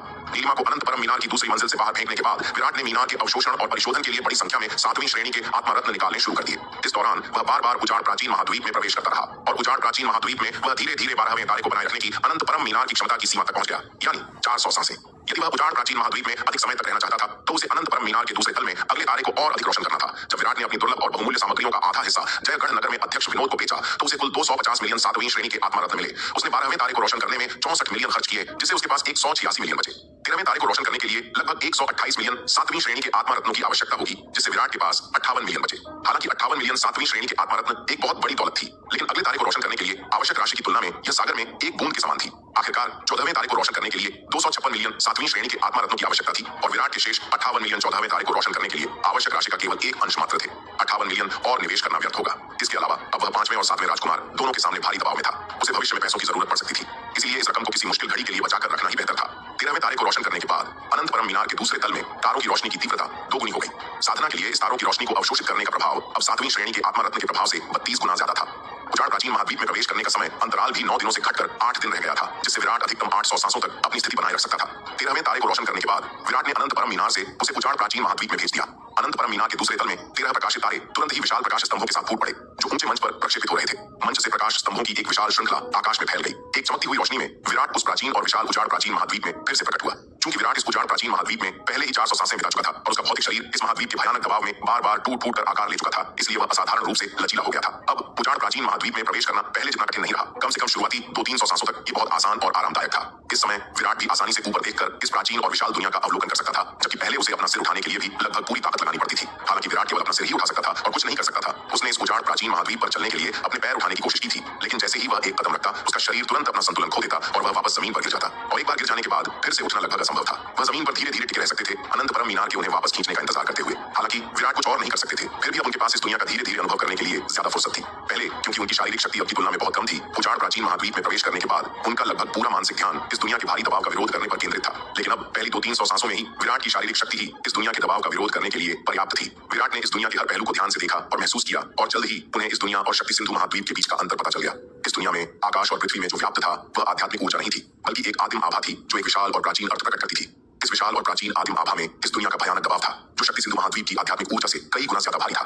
जब विराट को इस घटना का पता चला तो वह बेहद हैरान रह गया। यह पहली बार था जब उसने एक ऐसी दुनिया की खोज की थी जिसके आकाश और पृथ्वी में आध्यात्मिक ऊर्जा नहीं बल्कि एक और अपरिचित और शक्तिशाली आभा थी। इससे पहले चाहे शक्ति सिंधु महाद्वीप हो, देवदार झरना गुप्त क्षेत्र हो या पवनगढ़ राजवंश की दक्षिण पश्चिमी सीमा पर नवनिर्मित 9 धाराओं वाला महाद्वीप हो, दुनिया में आध्यात्मिक ऊर्जा विद्यमान थी। हालांकि इन विभिन्न महाद्वीपों के आकाश और पृथ्वी में आध्यात्मिक ऊर्जा जीरो की सांद्रता अलग अलग है, लेकिन मूलतः यह एक ही चीज है। जिस प्रकार छठी श्रेणी के आत्मा रत्न और 7वीं श्रेणी के आत्मा रत्न में निहित आध्यात्मिक ऊर्जा की सांद्रता और मात्रा में 10,000 गुना का अंतर होता है, उसी प्रकार उनमें निहित आध्यात्मिक ऊर्जा का सार भी एक ही होता है। हालांकि विराट को पूरा यकीन था कि इस उजाड़ प्राचीन महाद्वीप के आकाश और पृथ्वी में व्याप्त प्राचीन आभा आकाश और पृथ्वी की आध्यात्मिक ऊर्जा से बिल्कुल अलग थी। आश्चर्यचकित होकर विराट ने इस प्राचीन आभा को आत्मसात करने के लिए अनंत सम्राट कला का प्रयोग शुरू कर दिया। हालांकि जब विराट ने अनंत सम्राट कला का प्रसार किया तो उसे इस प्राचीन आभा को अवशोषित करना बेहद मुश्किल लगा। अनंत सम्राट कला के अवशोषण के तहत यह प्राचीन आभा पारे की तरह प्रवाहित हुई, अविश्वसनीय रूप से भारी, धीरे धीरे विराट के शरीर में रिस रही थी। यह अवशोषण गति उस गति से अतुलनीय थी जिस गति से विराट ने शक्ति सिंधु महाद्वीप पर स्वर्ग और पृथ्वी की आध्यात्मिक ऊर्जा को अवशोषित किया था। शक्ति सिंधु महाद्वीप पर एक बार जब विराट ने स्वर्ग और पृथ्वी की आध्यात्मिक ऊर्जा को अवशोषित और परिष्कृत करने के लिए अनंत सम्राट कला का प्रसार किया तो उसके चारों ओर सैकड़ों मील के दायरे में तुरंत एक आध्यात्मिक ऊर्जा तूफान बन गया। आध्यात्मिक ऊर्जा उसके शरीर में ज्वार की लहर की तरह उमड़ पड़ी। इसकी अवशोषण गति अकल्पनीय थी। हालांकि अनंत सम्राट कला के माध्यम से विराट की आध्यात्मिक ऊर्जा के अवशोषण की गति सामान्य मार्शल कलाकारों की तुलना में अनगिनत गुना तेज थी, फिर भी उन्होंने इसे साधना के लिए शायद ही कभी इस्तेमाल किया। ऐसा इसलिए था क्योंकि साधना के लिए उसे जितनी आध्यात्मिक ऊर्जा की आवश्यकता थी वह बहुत अधिक थी। इतनी भयानक अवशोषण दर के बावजूद यह अनंत सम्राट कला का उपयोग करके उसकी साधना के लिए पर्याप्त नहीं थी। इसलिए विराट आमतौर पर 7वीं श्रेणी के आत्मा रत्नों का उपयोग करके साधना करता है या सीधे अनंत परम मीनार के दूसरे तल में प्रवेश करके तारों का प्रकाश अवशोषित करता है। केवल 7वीं श्रेणी के आत्मा रत्न और अनंत परम मीनार के दूसरे तल का तारों का प्रकाश ही उस अपार ऊर्जा को संतुष्ट कर सकता है जिसकी उसे अनंत सम्राट कला की साधना के लिए आवश्यकता है। हालांकि 7वीं श्रेणी के आत्मा रत्नों और अनंत परम मीनार के दूसरे तल के तारों के प्रकाश को अवशोषित करते हुए भी विराट की अवशोषण गति अविश्वसनीय रूप से तेज है। उसे पहले कभी ऐसी कठिनाई का सामना नहीं करना पड़ा। प्राचीन आभा के एक कण को अवशोषित करने के लिए उसे अनंत सम्राट कला को अपनी पूरी शक्ति लगाकर अपनी सीमा तक धकेलना पड़ा ताकि वह प्राचीन आभा के उस कण को अपने शरीर में मुश्किल से अवशोषित कर सके। ऐसा लग रहा था जैसे वह स्वर्ग और पृथ्वी की ऊर्जा का एक कण अवशोषित नहीं कर रहा था बल्कि लाखों फीट ऊंचे एक विशाल पर्वत को हिला रहा था जो लाखों फीट ऊंचे पर्वत को हिलाने से भी अधिक कठिन था। आखिरकार विराट की वर्तमान शक्ति के साथ लाखों फीट ऊंचे पर्वत को हिलाना कोई कठिन कार्य नहीं है। विराट को 400 से ज्यादा सांसें लेनी पड़ी जब तक कि वह इस दुनिया के दबाव में अपनी सीमा तक नहीं पहुंच गया और फिर बमुश्किल अपने शरीर में प्राचीन आभा का एक कण भी समाहित कर पाया। जब विराट को अनंत परम मीनार ने पीछे खींचा तो वह सीधे ऊंचे चबूतरे पर लेट गया। एक उंगली भी नहीं हिलाना चाहता था। प्राचीन आभा के इस कण को सोखने ने उसे सचमुच थका दिया था। विराट ऊंचे मंच पर लेटा रहा, अपने सर्वोच्च मार्शल शरीर द्वारा धीरे धीरे अपने शरीर की मरम्मत करने की प्रतीक्षा कर रहा था जो प्राचीन महाद्वीप के दबाव से चकनाचूर हो गया था। कई घंटों बाद विराट का टूटा हुआ शरीर उसके सर्वोच्च मार्शल शरीर की अतुलनीय रूप से शक्तिशाली पुनर्योजी क्षमता की बदौलत अपनी मूल स्थिति में आ गया था। विराट ऊंचे मंच से ऊपर चढ़ा, पालथी मारकर बैठ गया और अपनी आंखें बंद करके अपने शक्ति केंद्र में प्राचीन आभा के कण को देखा जो अत्यधिक दबाव छोड़ रहा था और पहाड़ जितना भारी था। यह प्राचीन आभा विशाल शक्ति केंद्र के ऊपर घूम रही थी और शक्ति केंद्र में एकत्रित वास्तविक सार जो समुद्र के समान था इस प्राचीन आभा के अपार दबाव में दबा हुआ प्रतीत हो रहा था। विराट इस दृश्य को देखकर बहुत स्तब्ध रह गया। वह प्राचीन महाद्वीप कैसा संसार था। उसके भीतर प्राचीन ऊर्जा का एक छोटा सा कण भी इतनी भयानक शक्ति रखता था। विराट ने इस प्राचीन ऊर्जा के कण को परिष्कृत करने के प्रयास में अनंत सम्राट कला का संचालन शुरू किया। इससे पहले प्राचीन महाद्वीप में उसने इस प्राचीन ऊर्जा के कण को परिष्कृत किए बिना केवल अपने शरीर में अवशोषित किया था। हालांकि जब विराट ने अनंत सम्राट कला का उपयोग करके इस प्राचीन ऊर्जा के कण को परिष्कृत करने का प्रयास किया तो उसे तुरंत उसी समस्या का सामना करना पड़ा जैसा कि उसे अवशोषित करते समय हुआ था। अनंत सम्राट कला लगभग किसी भी प्रकार की ऊर्जा को परिष्कृत कर सकती थी और इसकी शोधन गति भयानक रूप से तेज थी, लेकिन इस प्राचीन ऊर्जा के कण को परिष्कृत करते समय शोधन गति चींटी के रेंगने जैसी थी। पूरे 1 घंटे बाद भी विराट ने इस प्राचीन ऊर्जा के कण का 1% भी शुद्धिकरण नहीं किया था। हालांकि विराट की शुद्धिकरण गति बेहद धीमी थी, फिर भी यह प्राचीन ऊर्जा उसके लिए अकल्पनीय लाभ उत्पन्न कर रही थी। जैसे जैसे विराट ने इस प्राचीन आभा के कण को परिष्कृत किया उसके शरीर, आत्मा और रक्त को अवर्णनीय पोषण प्राप्त हुआ। हालांकि विराट ने इस प्राचीन आभा के 1% से भी कम को परिष्कृत किया था, फिर भी उस 1% में निहित ऊर्जा अकल्पनीय थी। विराट के शरीर, आत्मा और रक्त ने एक लंबे समय से सूखी नदी की तलहटी की तरह इस प्राचीन आभा के पोषक तत्वों को लालच से अवशोषित कर लिया। इस प्राचीन आभा को अवशोषित करते समय विराट ने अपने शरीर, आत्मा और रक्त में जबरदस्त बदलाव महसूस किए। विराट ने इस प्राचीन आभा के कण को पूरी तरह से परिष्कृत करने के लिए अनंत परम मीनार के दूसरे तल में पूरे 10 दिन बिताए। इस प्राचीन आभा को परिष्कृत करने के बाद विराट ने सबसे पहले अपने वंश में परिवर्तन महसूस किया। इससे पहले जब विराट के वंश ने विभिन्न ऊर्जाओं को अवशोषित किया था जैसे कि पाताल लोक कबीले की मृत्यु ऊर्जा और रक्त छाया गठबंधन की रक्त दानव शक्ति, तो उसने अपने वंश में महत्वपूर्ण परिवर्तन महसूस किए थे, लेकिन ये केवल मात्रात्मक परिवर्तन थे। हालांकि अब जब अराजकता सर्वोच्च वंश ने इस प्राचीन ऊर्जा के कण को अवशोषित कर लिया है तो एक गुणात्मक परिवर्तन हुआ है। विराट को एक बार फिर ऐसा लगा जैसे एक लंबे समय से सुप्त प्राचीन अजगर धीरे धीरे उसके भीतर जागृत हो रहा है। उसके वंश की गहराई में यह भयानक शक्ति ठीक वैसी ही थी जैसे उसने पहली बार अराजकता सर्वोच्च वंश को जागृत करते समय महसूस की थी। विराट ने अपने वंश की गहराई में एक विशाल और प्राचीन शक्ति महसूस की जो अराजकता सर्वोच्च वंश को पहली बार जागृत करने के समय से कहीं अधिक शक्तिशाली और भयानक थी। इस समय विराट को यह भ्रम भी हुआ कि जब वह इस शक्ति को मुक्त करेगा तो वह सीधे एक पूरी दुनिया को नष्ट कर सकता है। और इस क्षण विराट ने एक असाधारण रूप से भयानक दबाव डाला, मानो कोई सर्वोच्च देवता अपने आसपास की हर चीज को दबा रहा हो। अपने वंश की गहराई में छिपी उस भयानक शक्ति को महसूस करके विराट स्वयं भी पूरी तरह से स्तब्ध रह गया। विराट के शरीर में उबलता हुआ रक्त धीरे धीरे कम होने से पहले पूरे 1 दिन तक बना रहा और उसका आभा मंडल सामान्य हो गया। इस क्षण विराट को यकीन हो गया कि उसकी अराजकता सर्वोच्च वंश ने अपना दूसरा जागरण पूरा कर लिया है। ऐसा केवल इसलिए नहीं था क्योंकि विराट ने अपने वंश की शक्ति में एक गुणात्मक परिवर्तन महसूस किया था, बल्कि इसलिए भी था क्योंकि उसने इस जागृत वंश से एक कौशल प्राप्त किया था, रक्त दहन। पहले जबकि विराट का अराजकता सर्वोच्च वंश भी अविश्वसनीय रूप से शक्तिशाली था, यह शक्ति केवल उसकी दैनिक साधना और अपने उपयोग के लिए सभी ऊर्जा को परिष्कृत करने की उसकी क्षमता में ही प्रकट होती थी। इस वंश प्रतिभा ने विराट को सभी बुरी ऊर्जाओं जैसे कि पाताल लोक की मृत्यु ऊर्जा और रक्त दानव शक्ति के शरण से प्रतिरक्षित किया। ये चीजें जो आम मार्शल कलाकारों के लिए बेहद घातक थीं, विराट के लिए बिल्कुल बेकार थीं। इसके बजाय ये उसके वंश के लिए पोषण बन गई। हालांकि यह वंश प्रतिभा अविश्वसनीय रूप से शक्तिशाली थी, लेकिन वास्तविक युद्ध में इसकी कोई खास भूमिका नहीं थी। हालांकि रक्तदान एक वंश कौशल है जो वास्तविक युद्ध में अविश्वसनीय रूप से उपयोगी और भयानक दोनों है। इस कौशल का उपयोग करके किसी की शक्ति को तुरंत और भयानक रूप से बढ़ाया जा सकता है। इस वृत्ति की विशिष्ट डिग्री जली हुई रक्त शक्ति की मात्रा पर निर्भर करती है। 1 इकाई रक्त शक्ति जलाने से शक्ति दोगुनी हो सकती है, जबकि 10 इकाइयों को जलाने से 10 गुना वृद्धि हो सकती है। बेशक जबकि यह वंश कौशल बेहद शक्तिशाली है, इसके दुष्प्रभाव भी उतने ही गंभीर हैं। रक्त शक्ति के जलने से उपयोगकर्ता को काफी नुकसान भी होता है। जितनी अधिक रक्त शक्ति जलती है नुकसान उतना ही अधिक गंभीर होता है। यदि कोई अपनी रक्त शक्ति का एक अंश भी जला दे जिससे उसकी पूर्ण क्षीणता हो जाए तो इससे उसकी जागृत रक्त शक्ति का ह्रास भी हो सकता है, जिसके अकल्पनीय परिणाम हो सकते हैं। इसलिए यद्यपि यह रक्त दहन कौशल अविश्वसनीय रूप से शक्तिशाली है, इसके दुष्प्रभाव भी अत्यधिक हैं। जब तक अत्यंत आवश्यक न हो ऐसे आत्मविनाशकारी कौशल का उपयोग करने से बचना ही सर्वोत्तम है। प्राचीन ऊर्जा के इस कण को अवशोषित और परिष्कृत करने के बाद विराट ने न केवल अपनी अराजकता सर्वोच्च रक्त शक्ति की दूसरी जागृति प्राप्त की, बल्कि उसकी आत्मा और शरीर को भी अत्यधिक लाभ हुआ। दुर्भाग्य से उस प्राचीन ऊर्जा के कण की 90% ऊर्जा उसकी अराजकता सर्वोच्च रक्त शक्ति द्वारा अवशोषित कर ली गई, जिससे उसकी आत्मा और शरीर के लिए केवल 10% ही शेष रह गया। वह मात्रा जो सच्चे सार में परिवर्तित होकर उसकी साधना का अंग बन सकती थी नगण्य थी। फिर भी विराट की साधना दिव्य गहन क्षेत्र के मध्य चरण के शिखर पर पहुंच गई थी, जो अंतिम चरण तक पहुंचने से केवल 1 कदम दूर थी। सौभाग्य से इस प्राचीन ऊर्जा का बहुत कम अंश साधना ऊर्जा में परिवर्तित हुआ, अन्यथा विराट चाहकर भी अपनी साधना को दबा नहीं पाता। विराट लंबे समय से दिव्य गहन क्षेत्र के मध्य स्तर पर नहीं था और वह इतनी जल्दी अगले क्षेत्र में प्रवेश नहीं करना चाहता था। हालांकि क्षेत्र साधना शक्ति बढ़ाने में बहुत सहायक थी। विराट का मानना था कि एक ठोस मार्शल आर्ट का आधार विशुद्ध क्षेत्र उन्नति से कहीं अधिक महत्वपूर्ण था। कुछ प्राचीन आभा को अवशोषित करने के बाद विराट की दिव्य आत्मिक शक्ति दोगुनी से भी अधिक हो गई, जो अब सामान्य मध्य स्तर के पूज्य क्षेत्र के मार्शल कलाकारों से भी अधिक हो गई थी। अवसर का लाभ उठाते हुए विराट ने तुरंत लघु पंचतत्व तलवार संरचना की साधना करने का प्रयास किया। अपनी अविश्वसनीय रूप से प्रबल दिव्य भावना के बल पर वह आसानी से लघु पंचतत्व तलवार संरचना के 5वें स्तर तक पहुंच गया।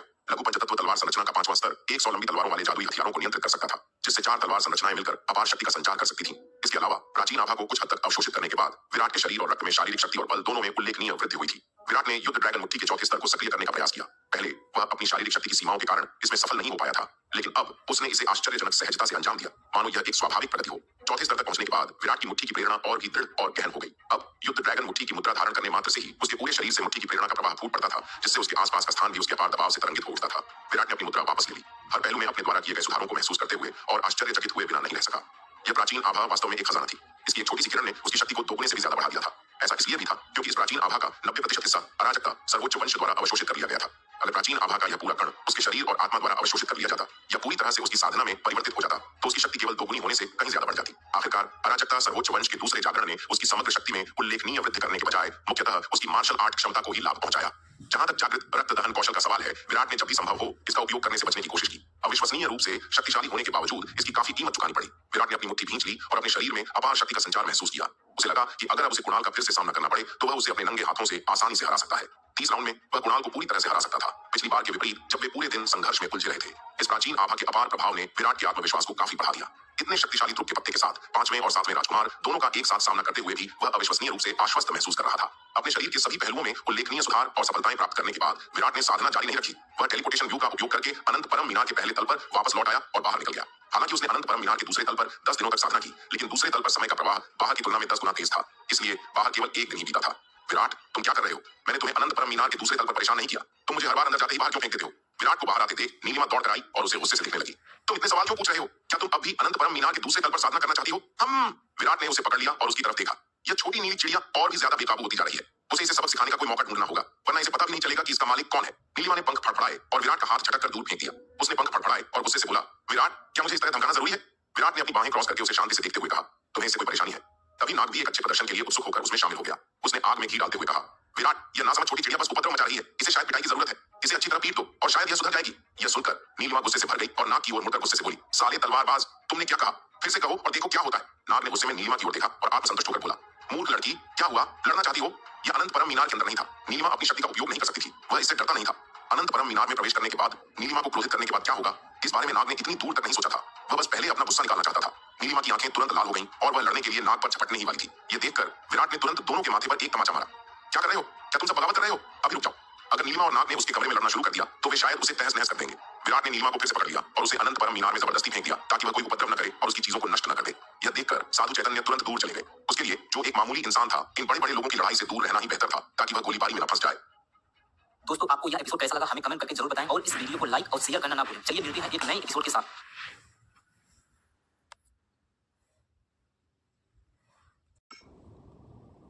एक मामूली इंसान था, इन बड़े बड़े लोगों की लड़ाई से दूर रहना ही बेहतर था ताकि वह गोलीबारी में न फंस जाए। हालांकि साधु चैतन्य वर्तमान में रघुवीर चौधरी के पृथ्वी पूज्य शरीर से बनी एक कठपुतली को नियंत्रित करते हैं जो दुर्जय शक्ति का प्रयोग करने में सक्षम है। इसका मतलब यह नहीं है कि उसे नाग और नीलिमा के सामने अहंकारी होने का अधिकार है। विराट की नजरों में उसकी स्थिति चाहे जो भी हो, वह नाग और नीलिमा से अतुलनीय है। अनंत परम मीनार के भीतर ही ये दोनों उसकी शक्ति का हेरफेर कर सकते हैं, जिससे उसे अपनी हैसियत में रहने के लिए मजबूर होना पड़ता है। अनंत परम मीनार के अंदर चाहे वह कितना भी शक्तिशाली क्यों न हो, उसे अपमानित होना ही है। साधु चैतन्य को अपनी स्थिति का स्पष्ट बोध है। विराट द्वारा जबरन अनंत परम मीनार में फेंकी गई नीलिमा काफी नाराज हुई, लेकिन अपनी हरकतों को जारी रखने के लिए बाहर नहीं उड़ी। हालांकि वह उस टूटी हुई तलवार नाग के अपमान को सहन नहीं कर सकी जिसने उसे उकसाने का साहस किया। इसलिए विराट द्वारा अनंत परम मीनार में फेंके जाने के बाद नीलिमा असामान्य रूप से अनंत परम मीनार के दूसरे तल तक पहुंचने के लिए केंद्रीय संरचना की ओर नहीं भागी। वह पहले उस टूटी हुई तलवार को पीटकर अपना गुस्सा निकालना चाहती थी। नीलिमा को अनंत परम मीनार में फेंके जाने के बाद साधु चैतन्य भी उसके पीछे गए, लेकिन नाग मानो भूल गया और बाहर ही खड़ा रहा। नाग, क्या हुआ? क्या मुझे तुम्हें अंदर बुलाना होगा? विराट ने उस आलसी की ओर देखा और चिढ़कर कहा, नाग ने नाक ढंग से खांसी, गला साफ किया और कहा, विराट, मुझे अनंत परम मीनार में कुछ घुटन महसूस हो रही है, इसलिए मैं ताजी हवा लेना चाहता था, मैं अभी अंदर नहीं जाऊंगा। विराट को अच्छी तरह पता था कि यह आदमी क्या करने वाला है। उसे डर था कि अगर वह अभी अंदर गया तो नीलिमा उसे पीट देगी। वह खुद अंदर जाने से पहले नीलिमा के अनंत परम मीनार के दूसरे तल में प्रवेश करने का इंतजार कर रहा था।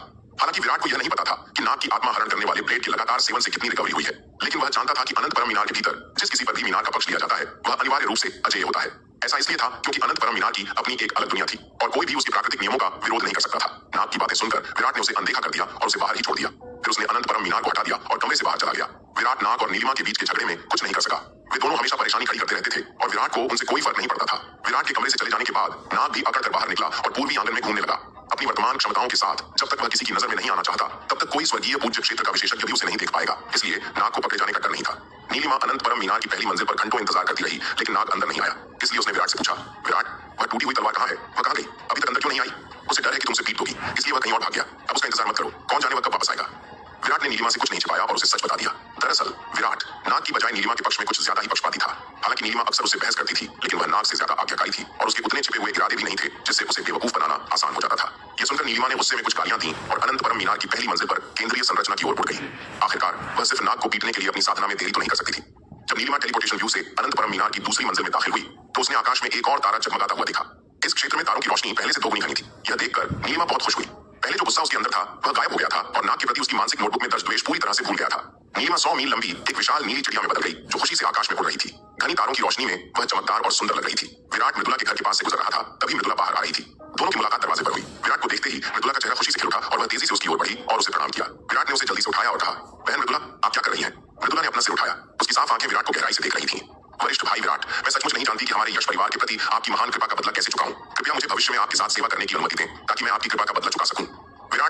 परिवार को उन अद्भुत ताबीजों की शिक्षा ने न केवल उन्हें एक विपत्ति से बचाया बल्कि उसे किसी ऐसे व्यक्ति से विवाह करने से भी बचाया जिससे वह प्रेम नहीं करती थी। इसके अलावा उसकी माँ जो एक उपपत्नी थी ने यश परिवार में उसकी स्थिति में उल्लेखनीय वृद्धि देखी थी। अब न केवल उसके पिता यशपाल बल्कि उसके भाई यशवंत और यश परिवार के सभी बुजुर्गों ने उसके प्रति अपना रवैया पूरी तरह बदल दिया था।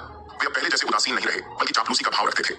मृदुला को खुद यश परिवार के अपने प्रति रवैये की परवाह नहीं थी, लेकिन वह यश परिवार में अपनी माँ के साथ किए गए व्यवहार को नजरअंदाज नहीं कर सकती थी। यह देखकर कि उसकी माँ को अब यश परिवार में उदासीन व्यवहार नहीं सहना पड़ेगा, मृदुला को सचमुच खुशी और आशीर्वाद का एहसास हुआ और विराट के प्रति उसकी कृतज्ञता अद्वितीय स्तर पर पहुंच गई। वह लंबे समय से विराट से मिलकर अपनी कृतज्ञता व्यक्त करना चाहती थी, लेकिन विराट हमेशा दूसरे कामों में या साधना के लिए एकांत में व्यस्त रहता था और वह उसे परेशान करने से डरती थी, इसलिए उसने कभी उससे मिलने की हिम्मत नहीं की। मृदुला की बातें सुनकर विराट को सिरदर्द होने लगा। उसने बेबसी से कहा, जूनियर सिस्टर मृदुला, आपको सचमुच ऐसा करने की जरूरत नहीं है। क्योंकि आप पूर्वी प्रांगण की शिष्या हैं, इसलिए आप हमारे परिवार की सदस्य हैं। आपके लिए यह कहना बहुत औपचारिक है। फिर उसने मुस्कुराते हुए कहा, अगर आप सचमुच मेरा आरण चुकाना चाहती हैं तो लगन से साधना करें और ताबीज बनाने की विधि सीखें। फिर आप ताबीज बनाने के काम में मेरी मदद कर सकती हैं। विराट जानता था कि अगर उसे मृदुला का आरण चुकाने का कोई बहाना नहीं मिला तो वह शायद बेचैनी में उसे दूसरे तरीकों से चुकाने की कोशिश करती रहेगी। अगर हालात बिगड़ते हैं और उस पर एक और भावनात्मक आरण आ जाता है तो विराट को मृदुला के लिए कोई काम मिल ही जाएगा। विराट की बातें सुनकर मृदुला की आंखें चमक उठी और उसने बार बार सिर हिलाते हुए कहा, हाँ, मैं अपनी तरफ से पूरी कोशिश करूंगी और बड़े भाई को कभी निराश नहीं करूंगी। आखिरकार वह पूरी तरह से बेकार नहीं थी। अपने बड़े भाई की मदद करने के और भी कई तरीके थे। ये सोचकर मृदुला को खुशी का एहसास हुआ।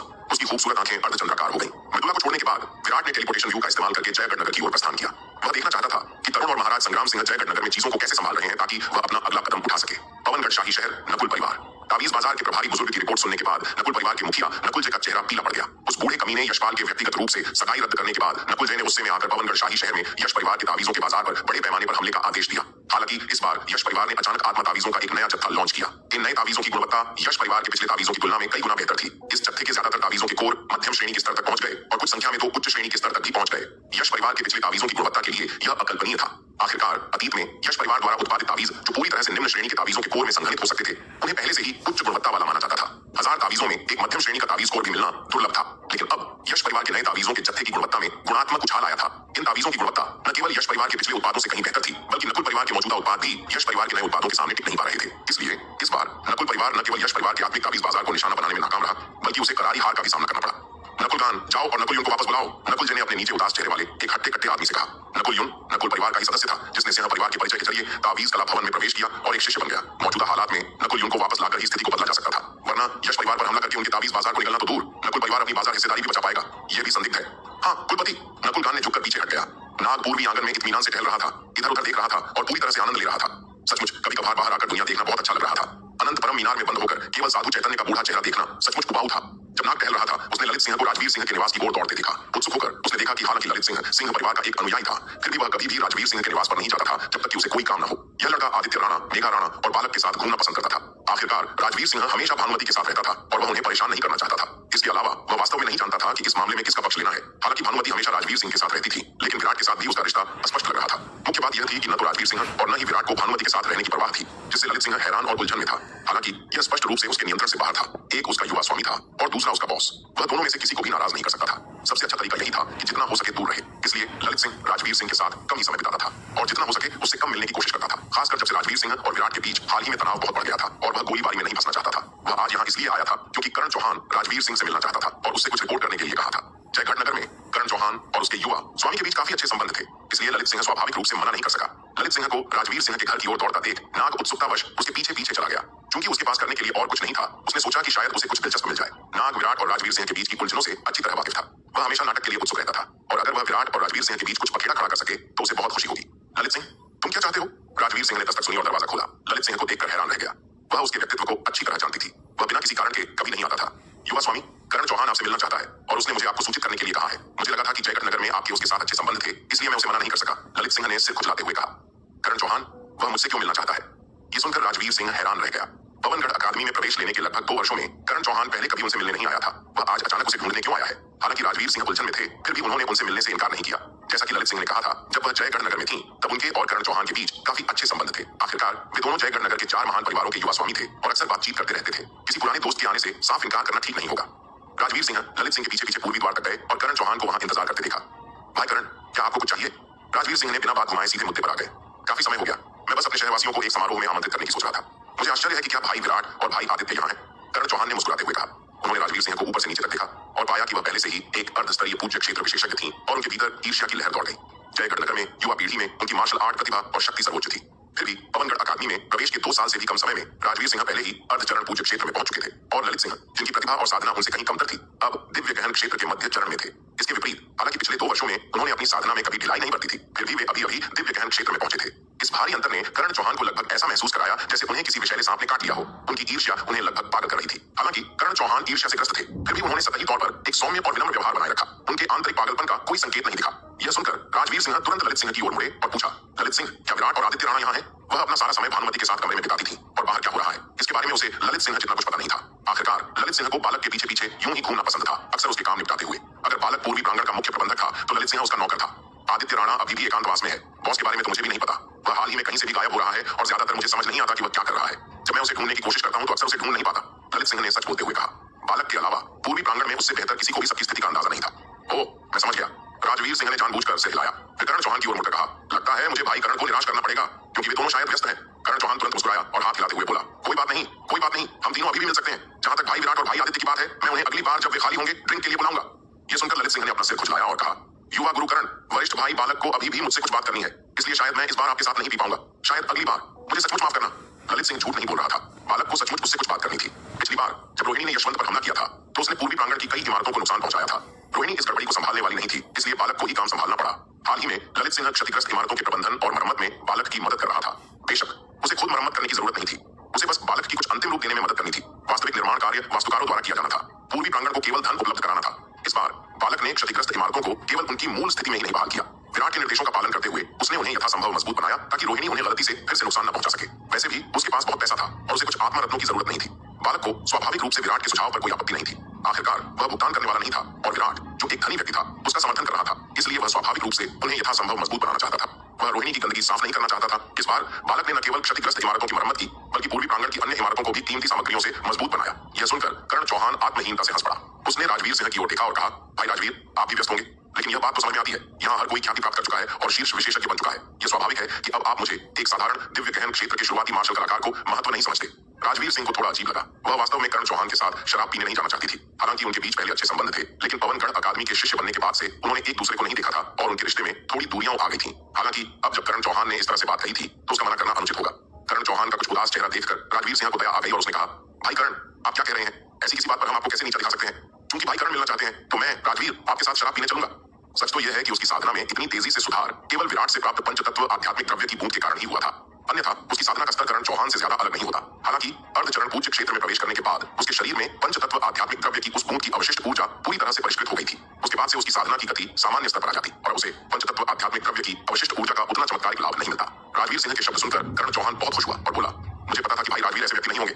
भाई राजवीर, कृपया। राजवीर सिंह करण चौहान के पीछे पीछे पवनगढ़ अकादमी के एक रेस्टोरेंट में गया, जहां उन्होंने कुछ पेय और भोजन का ऑर्डर दिया और थोड़ा सा पेय पीने लगे। पवनगढ़ अकादमी में एक समर्पित व्यवसायिक क्षेत्र है, जहां शराब खाने और मनोरंजन के सहित सभी प्रकार के व्यवसाय मौजूद हैं, जिससे यह बेहद चहल पहल भरा रहता है। बाकी हर जरूरत यहाँ मौजूद है। कुछ देर शराब पीने के बाद राजवीर सिंह को अचानक चक्कर आने लगा और वह चौंक गया। भाई करण, आपने कौन सी शराब मंगवाई? राजवीर सिंह ने करण चौहान से पूछा। उसे लगा कि कुछ गड़बड़ है। करण चौहान हंसा और बोला, भाई राजवीर, पश्चिमी प्रांगण में हमारे कई वरिष्ठ भाई आप में बहुत रुचि रखते हैं और आपके करीब आना चाहते हैं। मेरे पास यह तरीका अपनाने के अलावा कोई चारा नहीं था। आपकी अद्वितीय सुंदरता वाकई मनमोहक है। अगर आप एक महिला होती तो अनगिनत नायक आपके चरणों में गिर पड़ते, लेकिन अगर आप एक पुरुष भी होते तो भी आपकी ऐसी अद्भुत सुंदरता उतनी ही अविस्मरणीय होती। जैसे ही करण चौहान ने अपनी बात खत्म की, निजी कमरे के पीछे से कई आदमी निकले। ये आदमी कोई और नहीं बल्कि 5वें राजकुमार के अधीनस्थ कौशिक, किशन और श्री वैद्य थे। करण चौहान, आपने वाकई बहुत अच्छा किया। इस बार आपने बहुत बड़ा योगदान दिया है। 5वां राजकुमार आपके साथ अन्याय नहीं करेगा। कौशिक ने करण चौहान के कंधे पर थपथपाया और उसे अंगूठा दिखाया। मैं हिम्मत नहीं करूंगा। ये बस एक छोटी सी बात है, इसमें घमंड करने की कोई बात नहीं है। मैं बस इतना चाहती हूँ कि आप महामहिम 5वें राजकुमार और युवा गुरु रोहन के सामने मेरे लिए एक अच्छी बात कहें। करण चौहान जल्दी से खड़ा हुआ और विनम्रता से बोला, करण चौहान, तुम। यह देखकर राजवीर सिंह तुरंत समझ गया कि क्या हुआ था। वह अचानक उठ खड़ा हुआ और करण चौहान को गुस्से से घूरने लगा, लेकिन जैसे ही वह खड़ा हुआ उसे चक्कर आ गया और वह लड़खड़ाकर लगभग जमीन पर गिर पड़ा। राजवीर सिंह ने खुद को संभालने के लिए मेज का किनारा पकड़ लिया। उसका दिल चिंता से भर गया। क्या करे, अब क्या करे? वह पछतावे से भर गया। उसे करण चौहान का पीछा कभी नहीं करना चाहिए था। उसने कभी सोचा भी नहीं था कि करण चौहान इतना नीच इंसान होगा। वर्तमान स्थिति को देखते हुए अगर वह इन लोगों के हाथों में पड़ गया तो परिणाम अकल्पनीय होंगे। अगर वे वास्तव में उसे नुकसान पहुंचाते तो एक महिला के रूप में उसकी असली पहचान अनिवार्य रूप से उजागर हो जाती और उसकी पवित्रता उनके द्वारा नष्ट कर दी जाती। यह एक ऐसा परिणाम था जिसे राजवीर सिंह किसी भी हालत में स्वीकार नहीं कर सकता था। वह इन लोगों को अपनी पवित्रता को कलंकित करने देने के बजाय मरना पसंद करेगी। राजवीर सिंह, अपना समय बर्बाद मत करो। तुम्हें 9 घुमाव शिथिल चूर्ण 9 ग्रेन सॉफ्टनिंग पाउडर ने झड़ दे दिया है। तुम्हारे पास आत्महत्या करने की भी ताकत नहीं होगी। बस आज्ञाकारी होकर आत्मसमर्पण कर दो। व्यर्थ संघर्ष करना बंद करो। करण चौहान ने व्यंग्य किया। तिस्क तिस्क, करण चौहान, मैंने कभी नहीं सोचा था कि तुम, ये सभ्य दिखने वाला बदमाश, इंसानी रूप में इतना दरिंदा हो जाएगा। दिखावे में धोखा हो सकता है। जैसे ही करण चौहान ने बोलना समाप्त किया, निजी कमरे के द्वार से एक आवाज आई। कौन? करण चौहान चौंक गया और द्वार की ओर देखने के लिए मुड़ा तो देखा कि वहां हरे वस्त्र में एक आकृति खड़ी थी। यह विराट था। हरे वस्त्र में इस आकृति को देखकर करण चौहान और किशन डर गए। उनके चेहरे एकदम बदल गए। क्या विराट कहीं बाहर नहीं गया होगा? वह अचानक यहाँ कैसे प्रकट हो गया? पृथ्वी पूज्य लोक के गुरु कौशिक भी इस हरे रंग की आकृति को देखकर उतने ही आश्चर्यचकित और अनिश्चित थे। अपनी प्रतिष्ठित पृथ्वी पूज्य लोक साधना के कारण उन्हें विराट की उपस्थिति का पहले से पता ही नहीं चला था। यहाँ तक कि उन्हें यह भी नहीं पता था कि विराट कब और कैसे पहुंचा। यह सचमुच आश्चर्यजनक था। विराट ने यह कैसे किया? ध्यान रहे, विराट की साधना दिव्य गहन लोक के मध्य चरण में ही थी, जो उनके अपने लोक से कई लोक नीचे था। हरे वस्त्रों में उस आकृति को देखकर राजवीर सिंह अत्यंत प्रसन्न हुए। उनका हृदय उत्साह से धड़क उठा और वह लगभग गिर पड़े। उसी क्षण एक हरी आकृति उनकी ओर आई, उनकी कमर पकड़ ली और उन्हें सहारा दिया। मूर्ख लड़की, तुम अब भी इतनी लापरवाही कैसे कर सकती हो? तुम इतनी आसानी से मूर्ख बन गई। मैं तुमसे क्या कहूं? विराट ने राजवीर सिंह का समर्थन करने के बाद अपना सिर हिलाया और गहरी निराशा के भाव से आह भरी। यह सुनकर राजवीर सिंह तुरंत शर्मा गए। कुछ पल के लिए अवाक रह गए। उन्हें थोड़ा अजीब सा महसूस हुआ। पहले विराट उन्हें कभी भी बाहरी लोगों के सामने छोटी सी नासमझ लड़की नहीं कहता था और वह उनकी महिला होने की पहचान को गुप्त रखने का पूरा ध्यान रखता था। अगर वह उन्हें डांटने से खुद को रोक भी नहीं पाता था तो वह ऐसा दूर संवेदी संचार के जरिए करता था। लेकिन अब विराट ने इतने सारे लोगों के सामने बिना किसी रोक टोक के यह बात खुलकर कहती थी। इससे राजवीर सिंह को शर्मिंदगी और गुस्सा दोनों महसूस हुए और थोड़ी चिंता भी हुई। क्या विराट ने आज कोई गलती की थी? वह ऐसी गलती कैसे कर सकता है? हालांकि यह सोचकर कि कर्ण चौहान ने उन्हें कितनी आसानी से धोखा दिया था, उन्होंने सोचा कि विराट इतना गुस्से में होगा कि वह स्तब्ध रह गया होगा और इसीलिए उसने ऐसी गलती की। सौभाग्य से कर्ण चौहान और बाकी सब इस बात पर ध्यान केंद्रित कर रहे थे कि विराट अचानक वहां क्यों प्रकट हुआ था और एक पल के लिए उन्हें ध्यान ही नहीं आया कि विराट ने क्या कहा था। विराट ने राजवीर सिंह की पतली कमर पर हाथ रखा और निजी कमरे से ऐसे बाहर चला गया जैसे वहां कोई और था ही नहीं। कौशिक ने यह दृश्य देखा और हालांकि उसे विराट के अचानक वहां प्रकट होने पर बहुत अजीब लगा, लेकिन वह विराट को इतनी आसानी से जाने नहीं देगा। वह लड़खड़ा गया, विराट का रास्ता रोक लिया, उसे पकड़ने के लिए हाथ बढ़ाया और चिल्लाया, जाने की कोशिश कर रहे हो? इतना आसान नहीं, यहीं रहो। लेकिन इससे पहले कि उसका हाथ विराट पर पड़ता, सब कुछ धुंधला हो गया और विराट गायब हो गया। मैं आज तुम जानवरों को छोड़ दूंगा। मैं तुम्हारे कुत्तों के सिर कुछ देर और तुम्हारे ऊपर ही रहने दूंगा। जब मेरा मूड ठीक हो जाएगा तो मैं उन्हें उतारने आऊंगा। विराट और राजवीर सिंह बिना किसी निशान के निजी कमरे में गायब हो गए और कमरे में बस यही शब्द गूंजते रहे।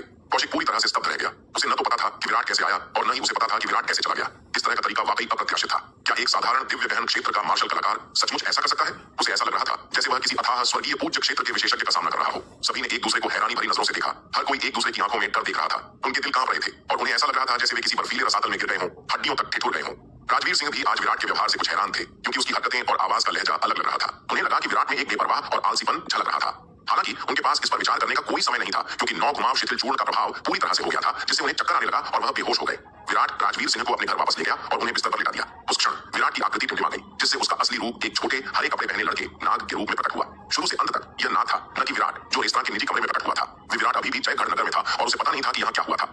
जिज्ञासा से बाहर नाग करण चौहान और राजवीर सिंह के पीछे रेस्तरां में गया, जहां उसने करण चौहान को राजवीर सिंह को नशीला पदार्थ देते हुए देखा। उसने करण चौहान और कौशिक की हर हरकत देखी थी। बिस्तर पर लेटी उस अद्भुत सुंदरी को देखकर नाग ने अपनी ठुड्डी सहलाई और सोचा कि विराट को फिर से कैसे धोखा दिया जाए। शायद उसे नंगा कर देना चाहिए और वापस आने पर विराट को अवाक छोड़ देना चाहिए। यह सोचकर नाग ने राजवीर सिंह के कपड़े उतारने के लिए हाथ बढ़ाया, लेकिन जब उसका हाथ उसके कपड़ों से छुआ तो वह रुक गया। क्या यह बहुत स्पष्ट नहीं होगा? क्या विराट उसे पीट कर मार नहीं डालेगा? हरे रंग के कपड़े पहने नाग ने बहुत देर तक सोचा, लेकिन अंततः उसे लगा कि ऐसा करना अभी भी बहुत खतरनाक है। क्या होगा अगर वह हद से आगे बढ़ गया और विराट ने उस पर हमला कर दिया? वह बड़ी मुसीबत में पड़ जाएगा। काश, यह अफसोस की बात है कि उसने महिला की समझदारी का फायदा उठाकर कुछ और छेड़खानी भरे शब्द नहीं कहे। हरे रंग का वह नाग जैसे ही इस दुविधा से जूझ रहा था, कमरे का दरवाजा अचानक खुला और विराट अंदर आ गया। जयगढ़ नगर के मामलों से निपटने के बाद विराट वहां रुका नहीं और तुरंत पवनगढ़ अकादमी लौट आया, ताकि पवनगढ़ शाही शहर में डार्क नाइट कैंप का खुफिया नेटवर्क स्थापित कर सके।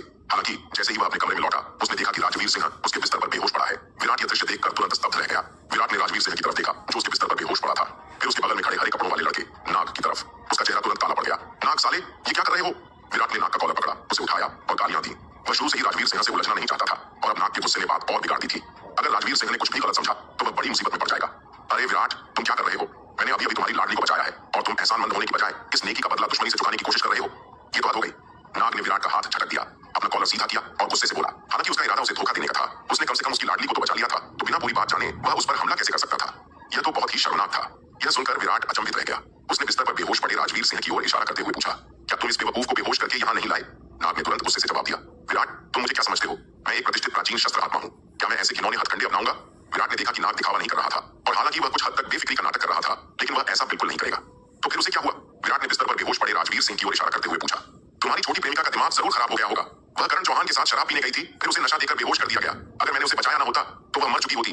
नाग ने विराट को घूरा और विस्तार से बताया कि कैसे करण चौहान ने राजवीर सिंह को बाहर जाने के लिए धोखा दिया था। बेशक उसने राजवीर सिंह को बचाने के लिए विराट का रूप धारण करते हुए जो बेतुकी बातें कही थी उन्हें छोड़ दिया।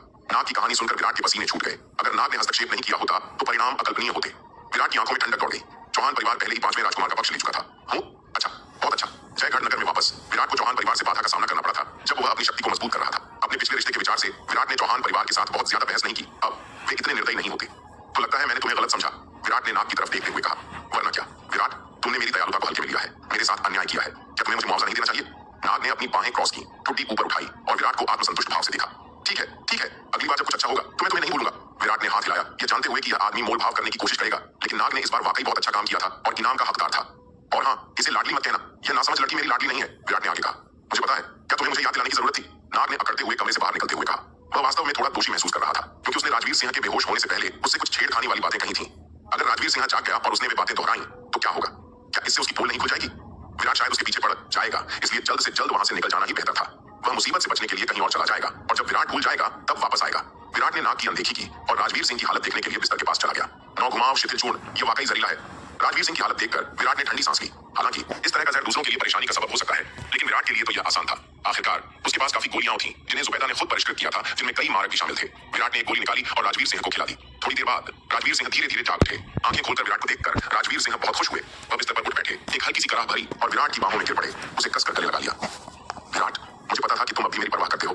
हालांकि विराट ने उन्हें बचा लिया था, फिर भी इस घटना ने राजवीर सिंह के मन में डर पैदा कर दिया था। अगर विराट उन्हें बचाने के लिए समय पर नहीं आता तो उन्हें नहीं पता था कि उनके साथ क्या होता। नतीजा अकल्पनीय था। हालांकि यह घटना पूरी तरह से बुरी नहीं थी।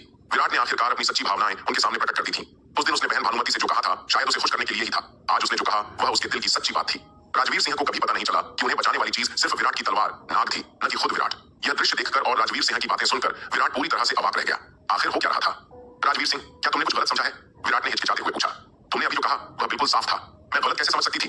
राजवीर सिंह ने हैरानी से कहा। उन्हें विराट की बातें बहुत अजीब लगी। ऐसा लग रहा था कि जिस विराट ने उन्हें पहले बचाया था वह कोई और ही इंसान था। मैंने तुमसे क्या कहा? विराट और भी ज्यादा उलझन में पड़ गया। राजवीर सिंह तुरंत चिंतित हो गए। उन्होंने विराट की ओर देखा और कहा, मेरे बेहोश होने से ठीक पहले तुमने मुझसे ये बातें कही थी।